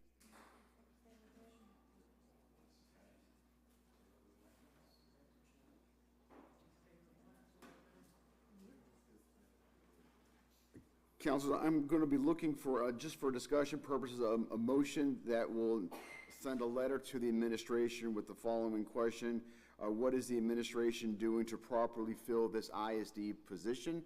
Looking for a motion for that. So moved. Second. Motion made by the Vice President, seconded by Councilor Infante. Discussion. Councilors, I just want to bring some information to your attention. A couple things regarding this. This council actually had a vote, I believe it was in December, regarding this. The nominee for this position failed, and there is an opportunity, of course, for there to be an extension through the acting position. That time frame has also expired, and so that's the first thing. The second item is that is I believe that there's been some discussions with the administration and the Mass Association of Public Health and the chairman of the Board of Public Health this past week. They were concerned that ISD was, they were concerned regarding the health department, and they advised the mayor to remove the supervision of the department to what they called a, quote, qualified individual, end quote. And so, so with that is the reason for the motion to get some clarity from the administration with respect to this, because the position has been downsized. Of course, there's salary questions, et cetera. And so that's the motion that I think we're looking to discuss. And I see Councilor Infante's hand.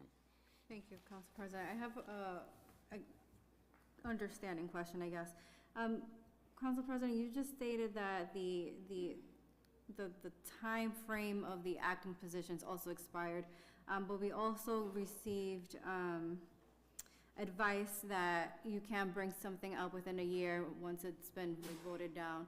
So does that still, does our council rule still apply even though the expiration of the acting, even though there's an expiration of the acting position? So the author of the memo is here, so rather than me interpreting what the memo says, I will ask the author to actually state the memo. Welcome, Mr. Hooton. Good evening, councilors. Actually, you're not bringing up what was voted. What was voted was application for the position. All I was saying is you can't renew, you can't go back over that. That's a vote you've already taken. This vote, which it's being brought up and probably should have gotten a new number on, is to request to the mayor to see, or request of ISD to see what is going on because of things that have happened in the past week regarding the position, and that the job has changed. And it has been a long time. I mean, technically, there is, the 90 days has run, so there is no, it continues into perpetuity until either the council brings an action or some, but it's mostly just a request by the council, so that's not prohibited. My memo was, when I had no idea why it was on, I was not the sponsor on it. I just wanted to remind the council that you couldn't bring it back up for another vote on the issue itself, which was the appointment of Mr. Garcia. Any further discussions on this item? Seeing none, hearing none, I'll ask the clerk to please call the roll. Can you repeat what the motion is? Clerk, will you please read the motion? Sure. The motion is to send correspondence to the administration inquiring what is the administration doing to properly fill this position. Thank you. Position being the ISD director. So the motion's been made and properly second. Clerk, please call the roll. Councilor Infante? Yes. Councilor Selena Reyes? Yes. Councilor Del Rosario? Yes. Councilor Rodriguez? Yes. Councilor Russell? Yes. Councilor Dela Cruz is noted as absent. Councilor Levy? Yes. Council Vice President Reyes? Yes. Council President LaPlante? Yes, the motion to send correspondence has been adopted this evening. Councilors, I do see that we have a gentleman here for document 4623. That's the proposed ordinance for supervisors of energy projects.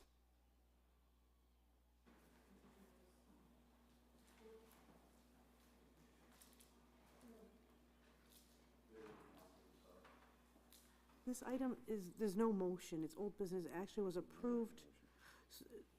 The motion that was approved was to approve the new ordinance for supervisor of energy projects. The item is, pay scale was at the level E, and they're asking us to reconsider it to be the level D. Mr., I'm saying his last name, so.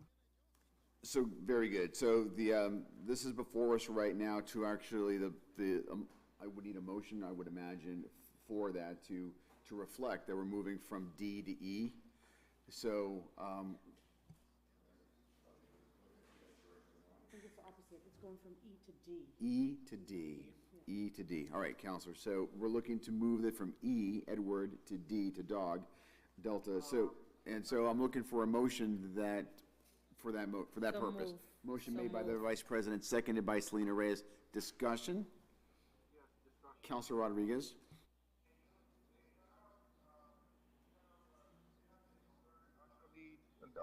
Of what that means in terms of salary? We do have that. Clerk, would you be willing to provide that information? I'm sorry, in the packages, can't do them both. Thank you. The most recent pay scale was put in the packages. It's called supplemental to number 46, and it has it, I believe the new cap is at 104, but I think, sir, you have it in your hand. I have it here.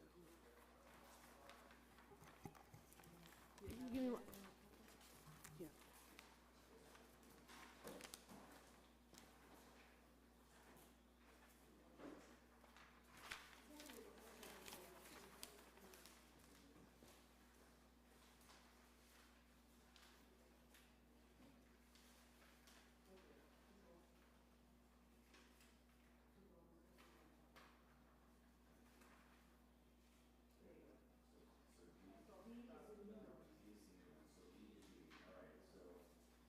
So as I'm reading it, counselors, E was, here's the range, and this is not what it is, this is what it was, 54,600 to 87,360, to this new range, this is the new range, 63,700 to 104, 104,000.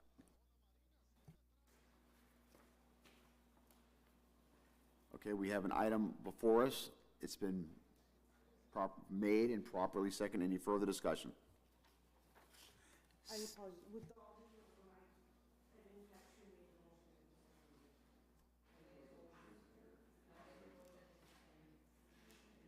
So we have the Reyes duo doing it, yep. Motion's been made and properly seconded. Any further discussion on this matter? Seeing none, I'll ask the clerk to please call the roll. Ready? I'm ready, thank you. Counselor Levy. Yes. Counselor Dela Cruz is noted as absent. Counselor Russell. Yes. Counselor Rodriguez. Okay, yes. Counselor Del Rosario. Yes. Counselor Talina Reyes. Yes. Counselor Infante. Yes. Counselor Estela Reyes. Council Vice President Reyes. And Council President Lieutenant. Yes, the motion carries and is adopted. Thank you. Pardon me? Can I make a small comment? Yes, you may. Small comment. I just want to say thank you. That's very small and. I'm dying to mentor somebody so that I can rest a little bit. Thank you. Thank you. Well, we appreciate the work that you're doing. You bring a lot of value to the city, and it's been noticed. So thank you very much. Council President, Councilor Infante. can we add okay as a response to our vote? That would require a rule change, Counselor. I think you know that.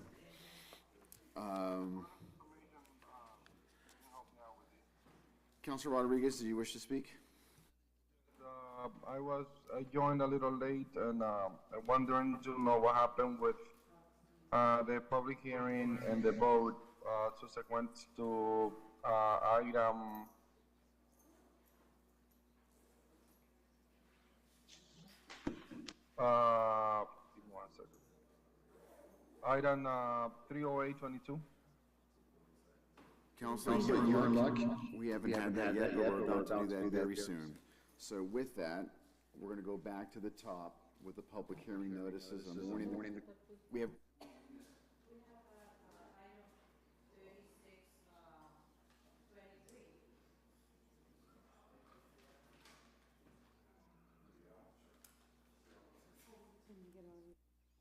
I'm looking for a motion to take, document 3623 is being taken out of old business. I'm now looking for a motion with respect to it.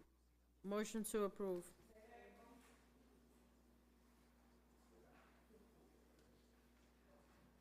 Clerk, can you just kind of fill us in as to where, before we get there? My apologies for asking for a motion. Clerk, will you please give us an update as to where we are on this matter? Sure, documents number 3623, 3723, 4523, 4623, and 4823 are all, they're all positions where you recently approved new ordinances or amended ordinances. And you did that based on ordinance number 2.04.030. I put a copy of this document, looks like this, on your places. How do I give you that one?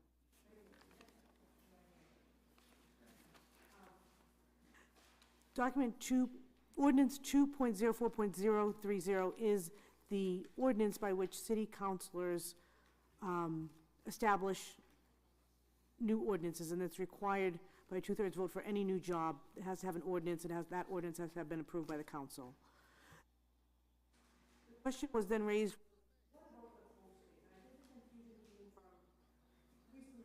of newer positions.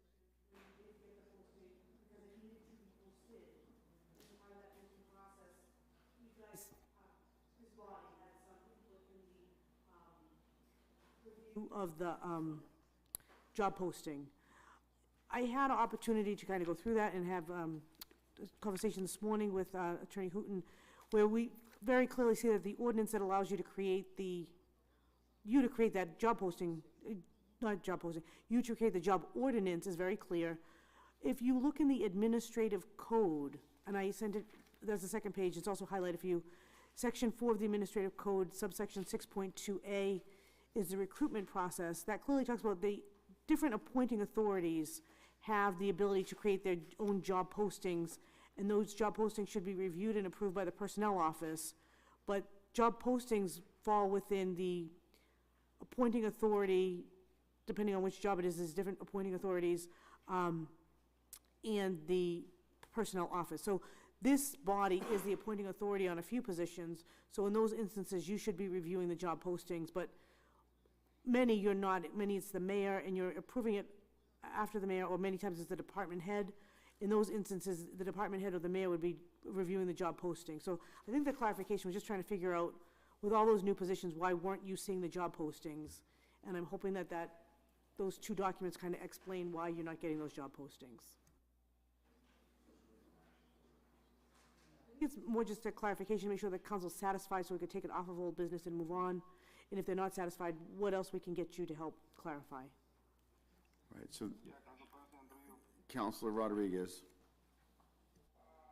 Essentially, I raised part of those questions, and the reason why I raised those is because when I joined the council almost 8 years ago, since then, we've been reviewing the ordinance. The ordinance include exclusively specific things that are not necessarily on the postings.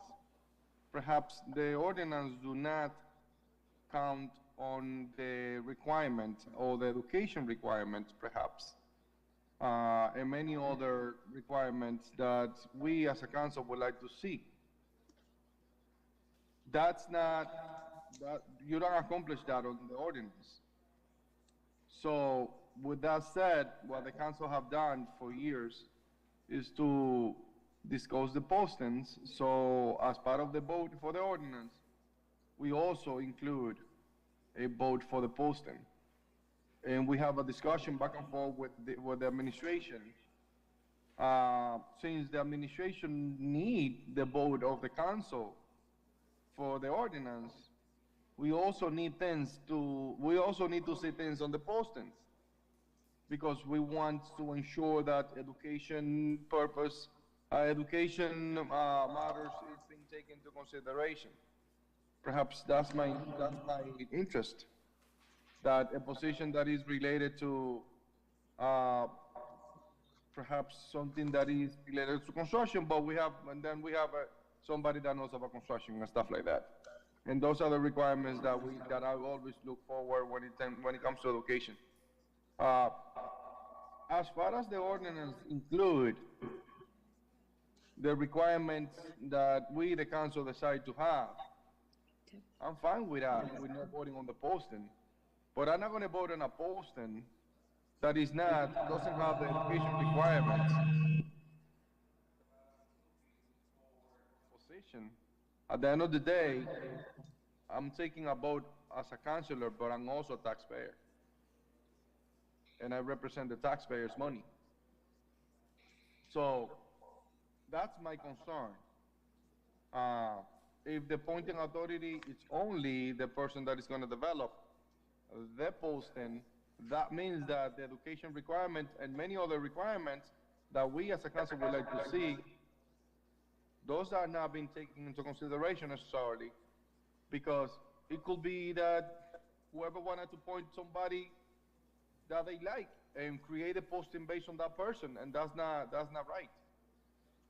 So that's why we've been seeing it for years. More recently, Council President, when you actually took the presidency of this body, you, as a Council President, did the following. Anything related to a personnel or any related matters to personnel, including positions, new positions, you proceed as follows. You decide to send that over to the ordinance committee to look at the ordinance, and to personnel committee to look at the postings. That was you, Council President, that have done this recently, and I agree with the process.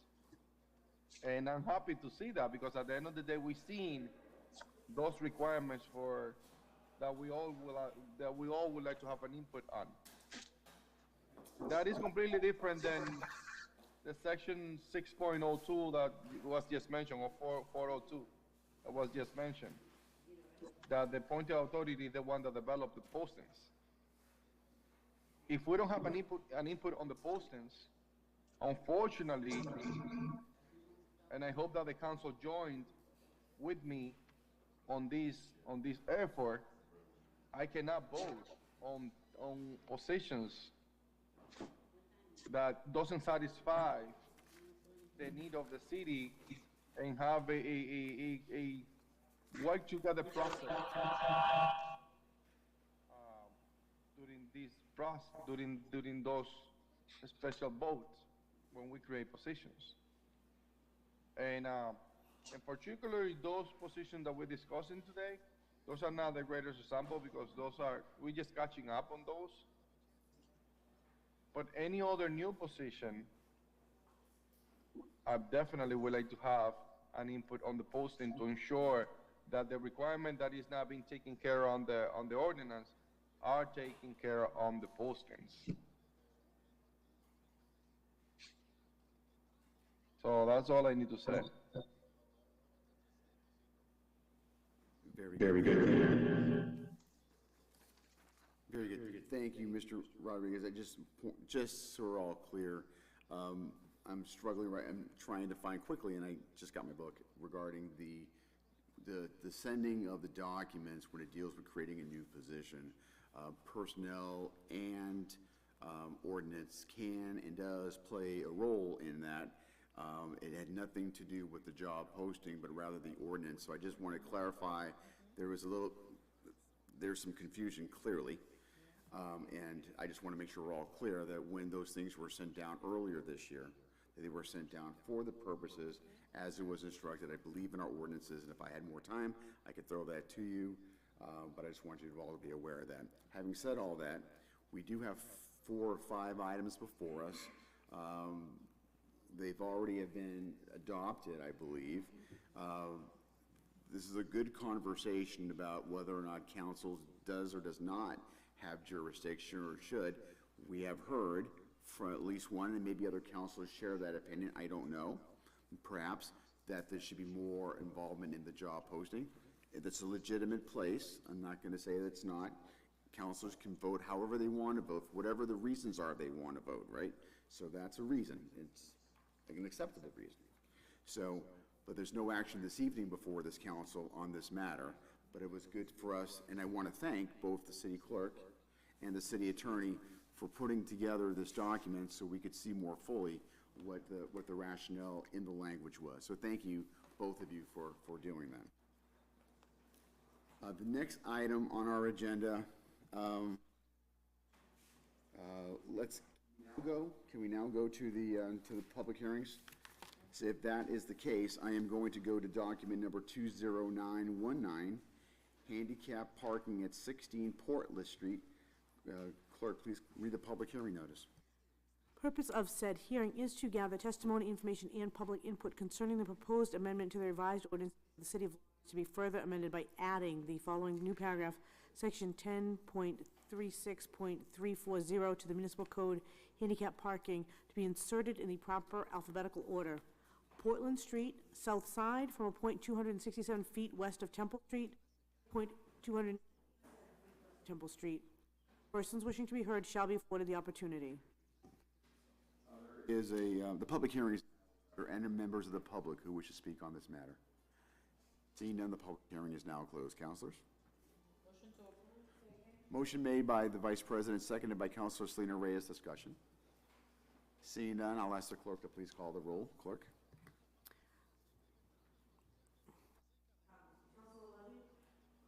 Yes. Yes. Councilor Rodriguez. Yes. Councilor Del Rosario. Yes. Councilor Selena Reyes. Yes. Councilor Stephanie Infante. Yes. Council Vice President Reyes. Noted as absent, and Council President LaPlante. Yes, the motion carries. The next document is document number 308. If I may Twen- interrupt you for 1 second. Yes, Attorney Hooton? Just regarding handicap parking, just to inform you what's going on at that. At the request of the city clerk, we are, myself and the ADA coordinator, are going to be including a letter on anybody that applies for a handicap parking spot, which informs them of Mass General Law, of the fact that it is not their spot. So many people ask for it, and it's outside their house, and they assume that that's their exclusive, that is against the law. So every new applicant will get a new letter that says, just to inform you that a handicap spot is for anyone with a handicap placard, handicap plate, because we've had some discussions in the neighborhoods, and so just to let them know. So I just wanted to tell you that at the request of the clerk, it was a wonderful idea, so those will be going out. I will also give credit where credit is due. I think Councilor Rodriguez and one of our ad hoc committees did bring that up and made a powerful comment with respect to it. And I know it's shared by many of us around this table. So thank you, Councilor Rodriguez. You saw that your words did make an impact. And thank you, Clerk, for pushing this. We do appreciate that. Council President, through you, I know that Attorney Hewins have a lot of work in his hand. But Attorney Hewins, do you mind putting that on a form of a memo so we can publish it on the website? And in case people need it, they can easily find it on the website? Certainly. Once the letter gets signed, I'll post it on the website, too. Excellent work, everyone. We do appreciate that. Now, back to the document at hand. I think it was 308? Okay. Go ahead. You ready to read the public hearing notice on 308? Okay. The purpose of said hearing is to gather testimony, information, and public input concerning the proposed amendment to revised ordinances of the City of Lawrence to be further amended by deleting the following subparagraphs to Section 10.28.040 of the Municipal Code, one-way streets, Bradford Street from White Street to Broadway in a westerly direction. Persons wishing to be heard shall be afforded the opportunity. The public hearing is now open. Are there any members of the public who wish to speak on this item? I think we got one taker. Your name and address, please, for the record. Deepak Muerta, 34 Cross Street. People that live in that area know that there's going to be a change. That's the only thing that I have to say, because somebody complained that I didn't say anything, so I said something. Thank you. Anyone else wish to speak on this matter? Seeing none, public hearing is now closed. Councilors? Motion made by Councilor Selena Reyes. Is there a second? Seconded by Councilor Anna Levy. Discussion? Discussion. Councilor Del Rosario. Discussion? Thank you, Council President. Through you. This was proposed a few years ago, and according to the notes, there was no study done. Councilor Rodriguez, can you elaborate on that? Was any study done to convert that into a two-way?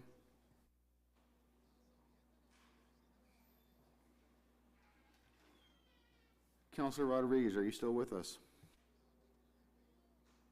I'm here. What was the question? I couldn't hear well. There is a study. This was proposed a few years.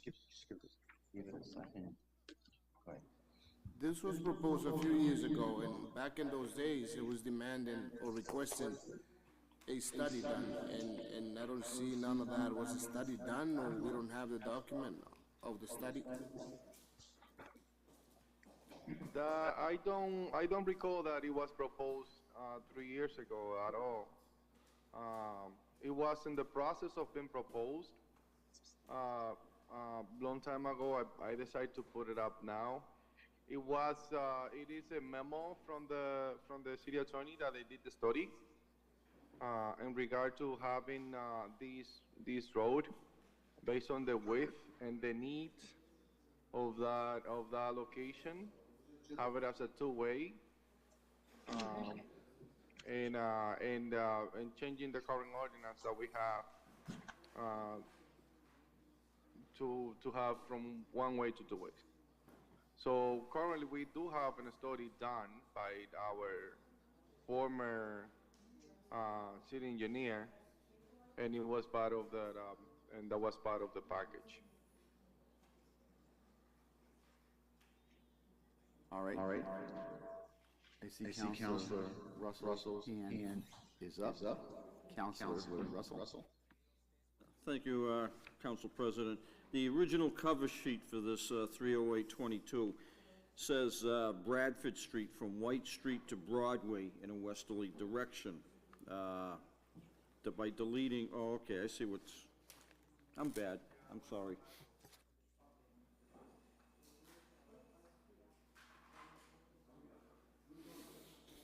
Are there any other comments on this?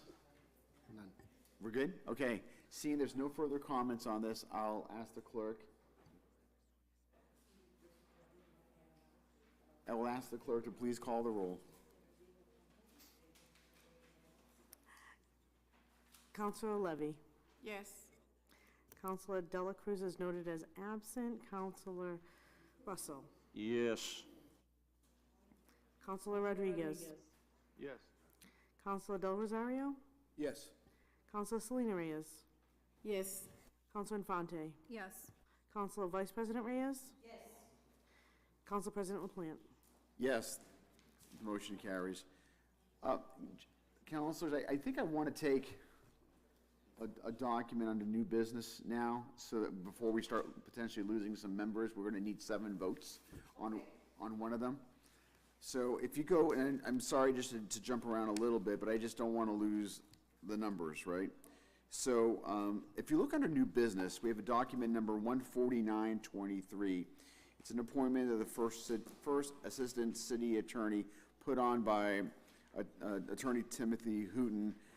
And what was an addendum in your packet here today was that individual that is looking to be selected is Charles Body. Charles Body, thank you. So I'm looking for a motion merely to accept a late file. Is there a motion? So move. Motion made and seconded by Councilor Russell.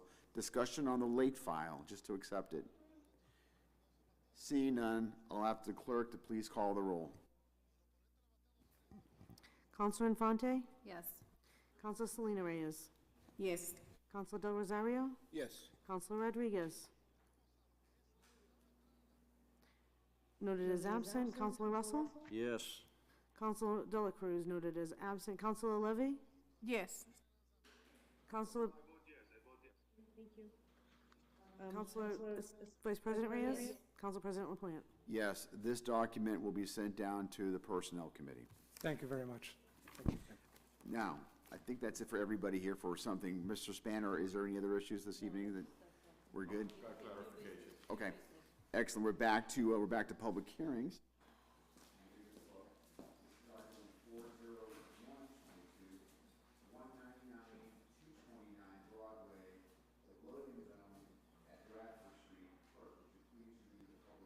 Notice.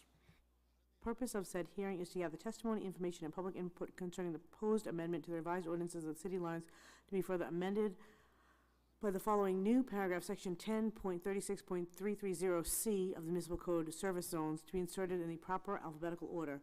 Bradford Street, south side, from a point 57 feet east of Broadway to a point 115 feet east of Broadway, 7 a.m. through 8 p.m. Persons wishing to be heard shall be afforded the opportunity. Public hearing is now open. Are there any members of the public who wish to speak? Seeing none, The public hearing is now closed. Counselors? Motion to approve. Motion Second. made by the Vice President, seconded by Counselor Levy. Discussion? Seeing none, I'll ask the clerk to please call the roll. Clerk? Counselor Levy? Yes. Counselor Dela Cruz is noted as absent. Counselor Russell? Yes. Counselor Rodriguez?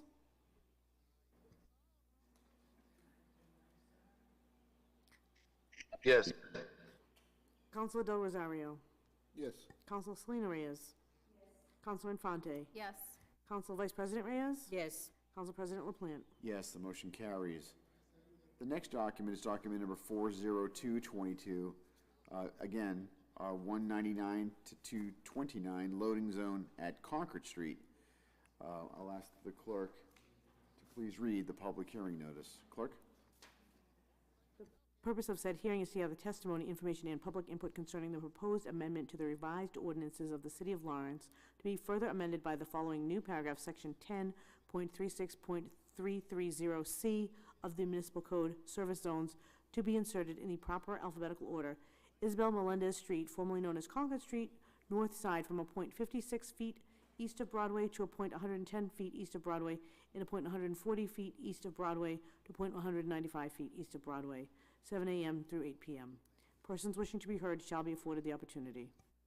Public hearing is now open. Are there any members of the public who wish to speak on this item? Seeing none, the public hearing is now closed. Counselors? Motion to approve. Motion made by the Vice President, seconded by Counselor Levy. Discussion? Seeing none, clerk, please call the roll. Counselor Infante? Yes. Counselor Selena Reyes? Yes. Counselor Del Rosario? Yes. Counselor Rodriguez? Yes. Counselor Russell? Yes.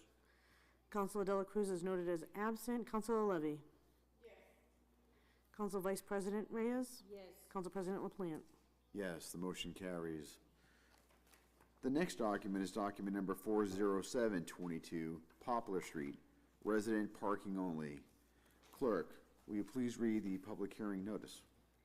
The purpose of said hearing is to gather testimony, information, and public input concerning the proposed amendment to the revised ordinances of the City of Lawrence to be further amended by adding the following new paragraphs to Section 10.40.060 of the Municipal Code, permit parking street designation, to be inserted in the proper alphabetical order. Poplar Street, west side, entire length, resident parking at all times. Poplar Street, east side, starting at Basswood Street, heading southerly to a point 215 feet, resident parking at all times. Poplar Street, east side from point 215 feet south of Basswood to Alder Street, resident parking only between 6 p.m. and 9 a.m. Persons wishing to be heard shall be afforded the opportunity. Public hearing is now open. Are there any members of the public who wish to speak on this item? Seeing none, the public hearing is now closed. Counselors? Motion to approve. Second. Motion made by the Vice President, seconded by Counselor Del Rosario. Discussion? Seeing none, clerk, please call the roll. Counselor Levy? Yes. Counselor Dela Cruz is noted as absent. Counselor Russell? Yes. Counselor Rodriguez?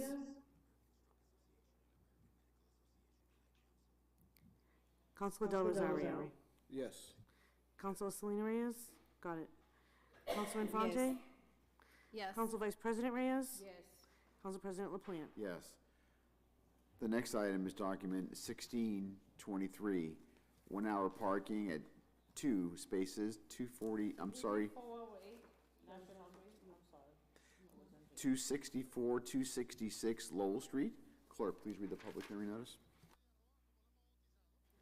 The purpose of said hearing is to gather testimony, information, and public input concerning the proposed amendment to the revised ordinances of the City of Lawrence to be further amended by the following new paragraphs to Section 10.36.241 of the Municipal Code, 1 hour parking, 9 a.m.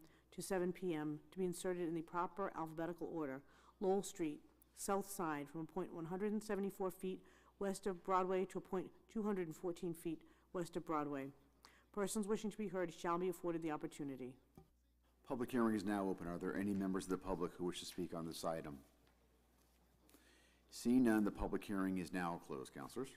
Motion to approve. Second. Motion made by the Vice President, excuse me, seconded by Counselor Levy. Discussion? Seeing none, clerk, please call the roll. Counselor Levy? Yes. Counselor Dela Cruz is noted as absent. Counselor Russell? Yes. Counselor Rodriguez? Yes. Counselor Del Rosario? Yes. Counselor Selena Reyes? Yes. Counselor Infante? Yes. Counselor Vice President Reyes? Yes. Council President LaPlante? Yes, the motion carries. The next document is document 3923, a stop sign facing Prospect Court at Prospect Street. Clerk, please read the public hearing notice.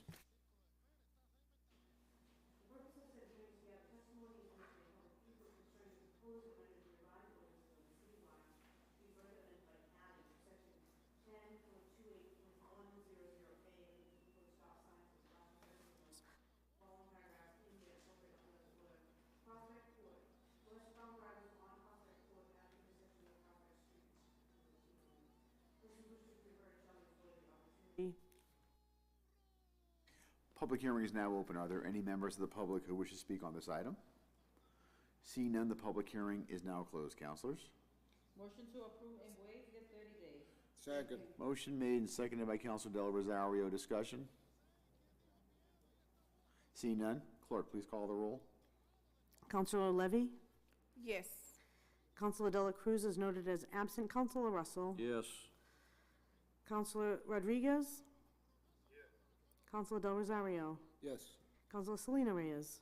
Yes. Counselor Infante? Yes. Counselor Estela Reyes? Yes. Counselor LaPlante? Yes. Motion carries. Next document is document number 5723, resident parking only, Alden Court, Monday through Sunday, 6 p.m. to 8 a.m. Clerk, will you please read the public hearing notice?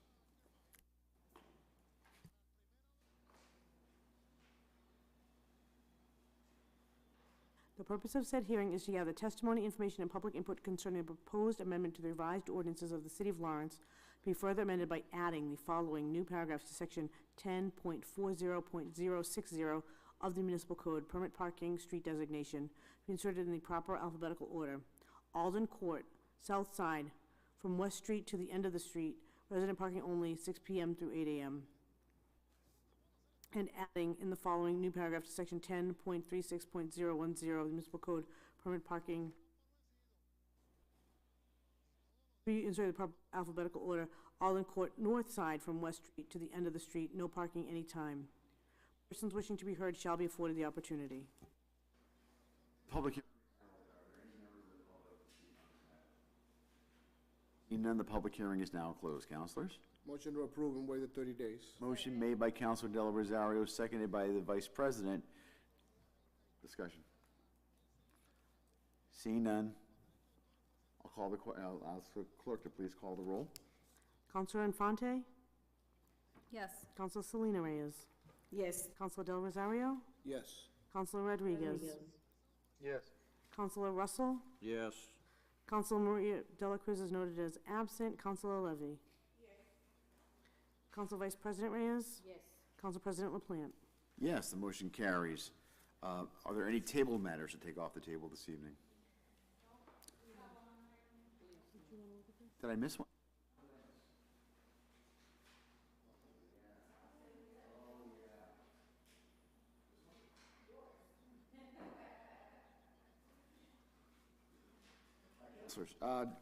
Under table matters, I believe we're talking about 8723. Is that the one we're talking about? Yes.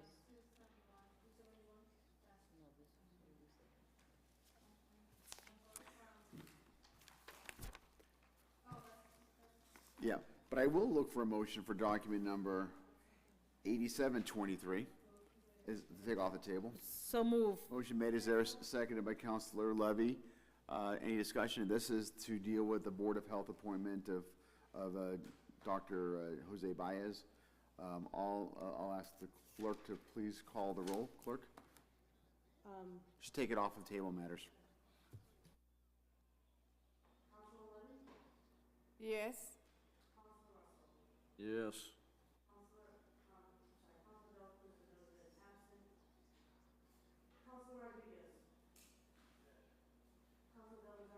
Yes. Yes. Yes. Council Vice President? Yes. Council President LaPlante? Yes, the motion to take off the table passes. Now I'll ask the clerk What is our underlying, is there an underlying motion? I believe there was a committee report that was made on this. I believe there is a affirmative vote on this. It came up actually as a motion to approve the candidate. Yes. Right, so that's the underlying motion.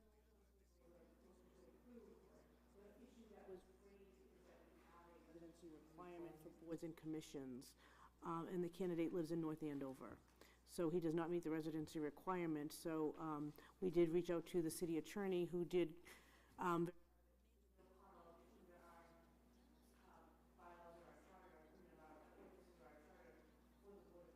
carve out allow non-residents to serve on certain boards, and the Board of Health is not one of them. Are both there for your reference. So at this point, we do have a motion before us right now. A motion is to approve or adopt this individual. Based with the information that we have now, we certainly could move forward with that vote. That would be it would be contrary to our ordinances, or we could vote no on this.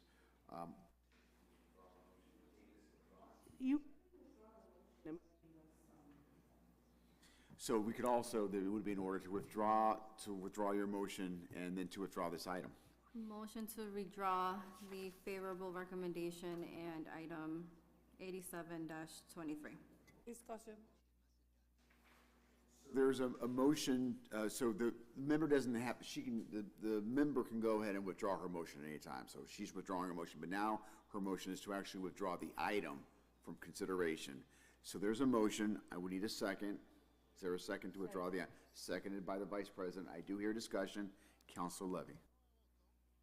It's just only to say, if we can, okay, so we're gonna withdraw the item, but can we send him a letter that we are taking him out of this, that we're gonna take him out from there? If interested later and he's thinking that maybe he can move in Lawrence, so he can apply again. Let's not do that. It certainly would, it would be in order for that to take place. The motion before us right now is by Councilor Infante. If she wishes to include that as part of her motion, that's perfectly would be in order. I will include it. So the councilor would have put in order that this vote will be represented to Dr. Baez. Are we all set? Councilor Infante, Vice Chair. And I do think that Councilor Rodriguez wishes to speak as well. Councilor Rodriguez, go ahead.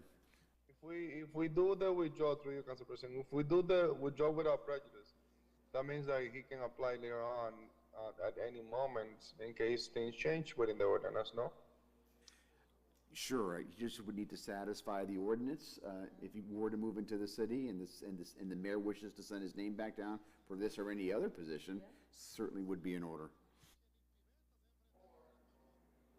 This video is looking at this commission just like we do with the airport commission, that we allow residents. We actually have a portion of the board that is not necessarily a citizen of the city. I mean, we can also do that, just like we did, just like that we have it on the airport commission, that 2 of the board members are not from Lawrence. Certainly, it would be in order for a new item to be put on the agenda. If there wishes to be a carve-out, it would not be on this agenda, it would be on the next agenda, it would have its own number and its own item. And if this withdrawal passes, if this motion was withdrawn, then certainly this council, if the mayor wishes to, first of all, it's got to go through the process of changing the ordinance. Once that takes place, if the mayor wishes to then send down, it's certainly within the right of the mayor, because the ordinance has changed, and the council, to approve someone because we've just changed the ordinance. So that would be in order, although that's not a vote this evening. So the motion before us, did you wish? Motion before us is to withdraw this item. It's been made, it's been properly seconded.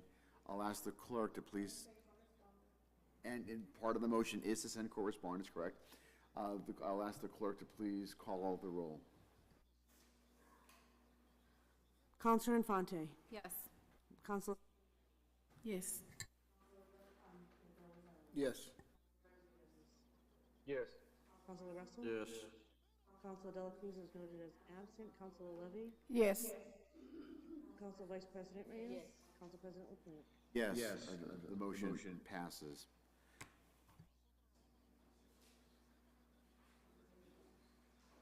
No other table matters. I will now go to new business.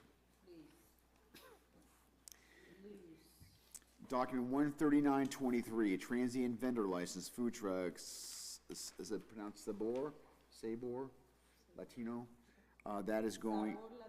Sabor Latino, that is going to the ordinance committee. Document 14023, a day with Blanca Arriba in Lawrence, Manchester Street Park on August 27th, 2023 is going to the ordinance committee. Document 14123, the 51st Annual Maharajan at Lawrence Street and Amesbury Street on September 1st through 3rd, 2023 is going to the Ordinance Committee. 14223, a music festival with food trucks at 70 General Street.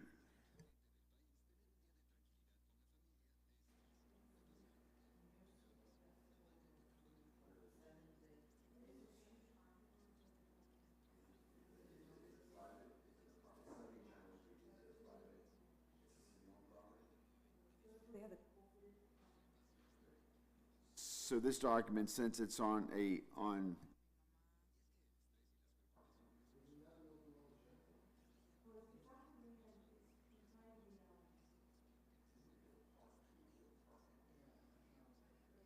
I'm going to,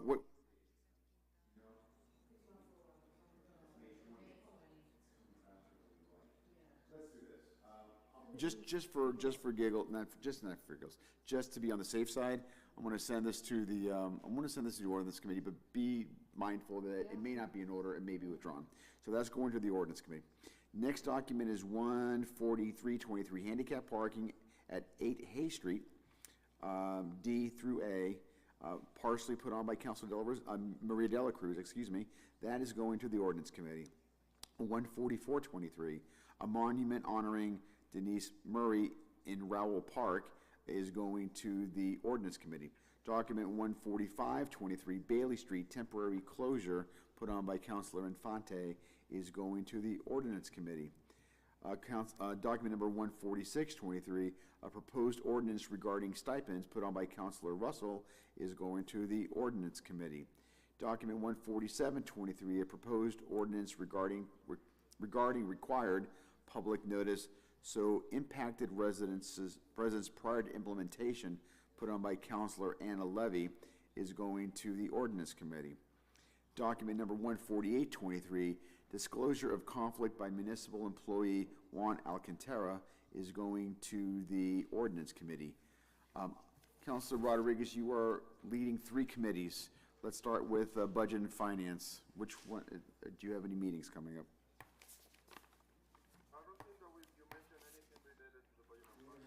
I did not mention anything for budget and finance. Housing committee? Just because we're on a roll, public safety? I just want to take this really quick moment right now. Many counselors showed up to the public public tour of the high school, and I think that was well received. I just want to applaud the council and the administration, school and otherwise, for their work on that. How about ordinance? You have no item. Next Tuesday. You've really developed a sense of humor since going to Boston, Representative. I guess we have to have a meeting next Tuesday. I think that's the only committee, right, that we've got a meeting with? Personnel, I'm sorry, we do have, what do we have? So we actually have 2 items, one that we have to untable because of a miscommunication that happened with the agenda item we had that we had to cancel last meeting. Yeah. So, Tuesday, 6:30. yeah. See any other business before the council this evening? I'm looking for a motion. Have a comment before the motion? Yes. Councilor Selena Reyes.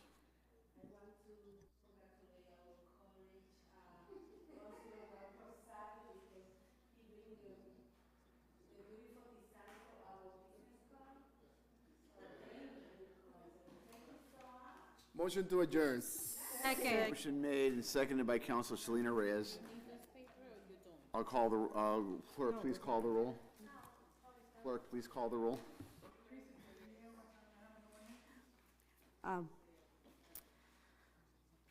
Counselor Levy. Yes. Counselor Dela Cruz is noted as absent. Counselor Russell. Yes. Counselor Rodriguez. Yes. Counselor Del Rosario. Yes. Counselor Selena Reyes. Yes. Counselor Infante. Yes. Counselor Vice President Reyes. Yes. Council President LaPlante. Yes, we are adjourned. Thank you, counselors.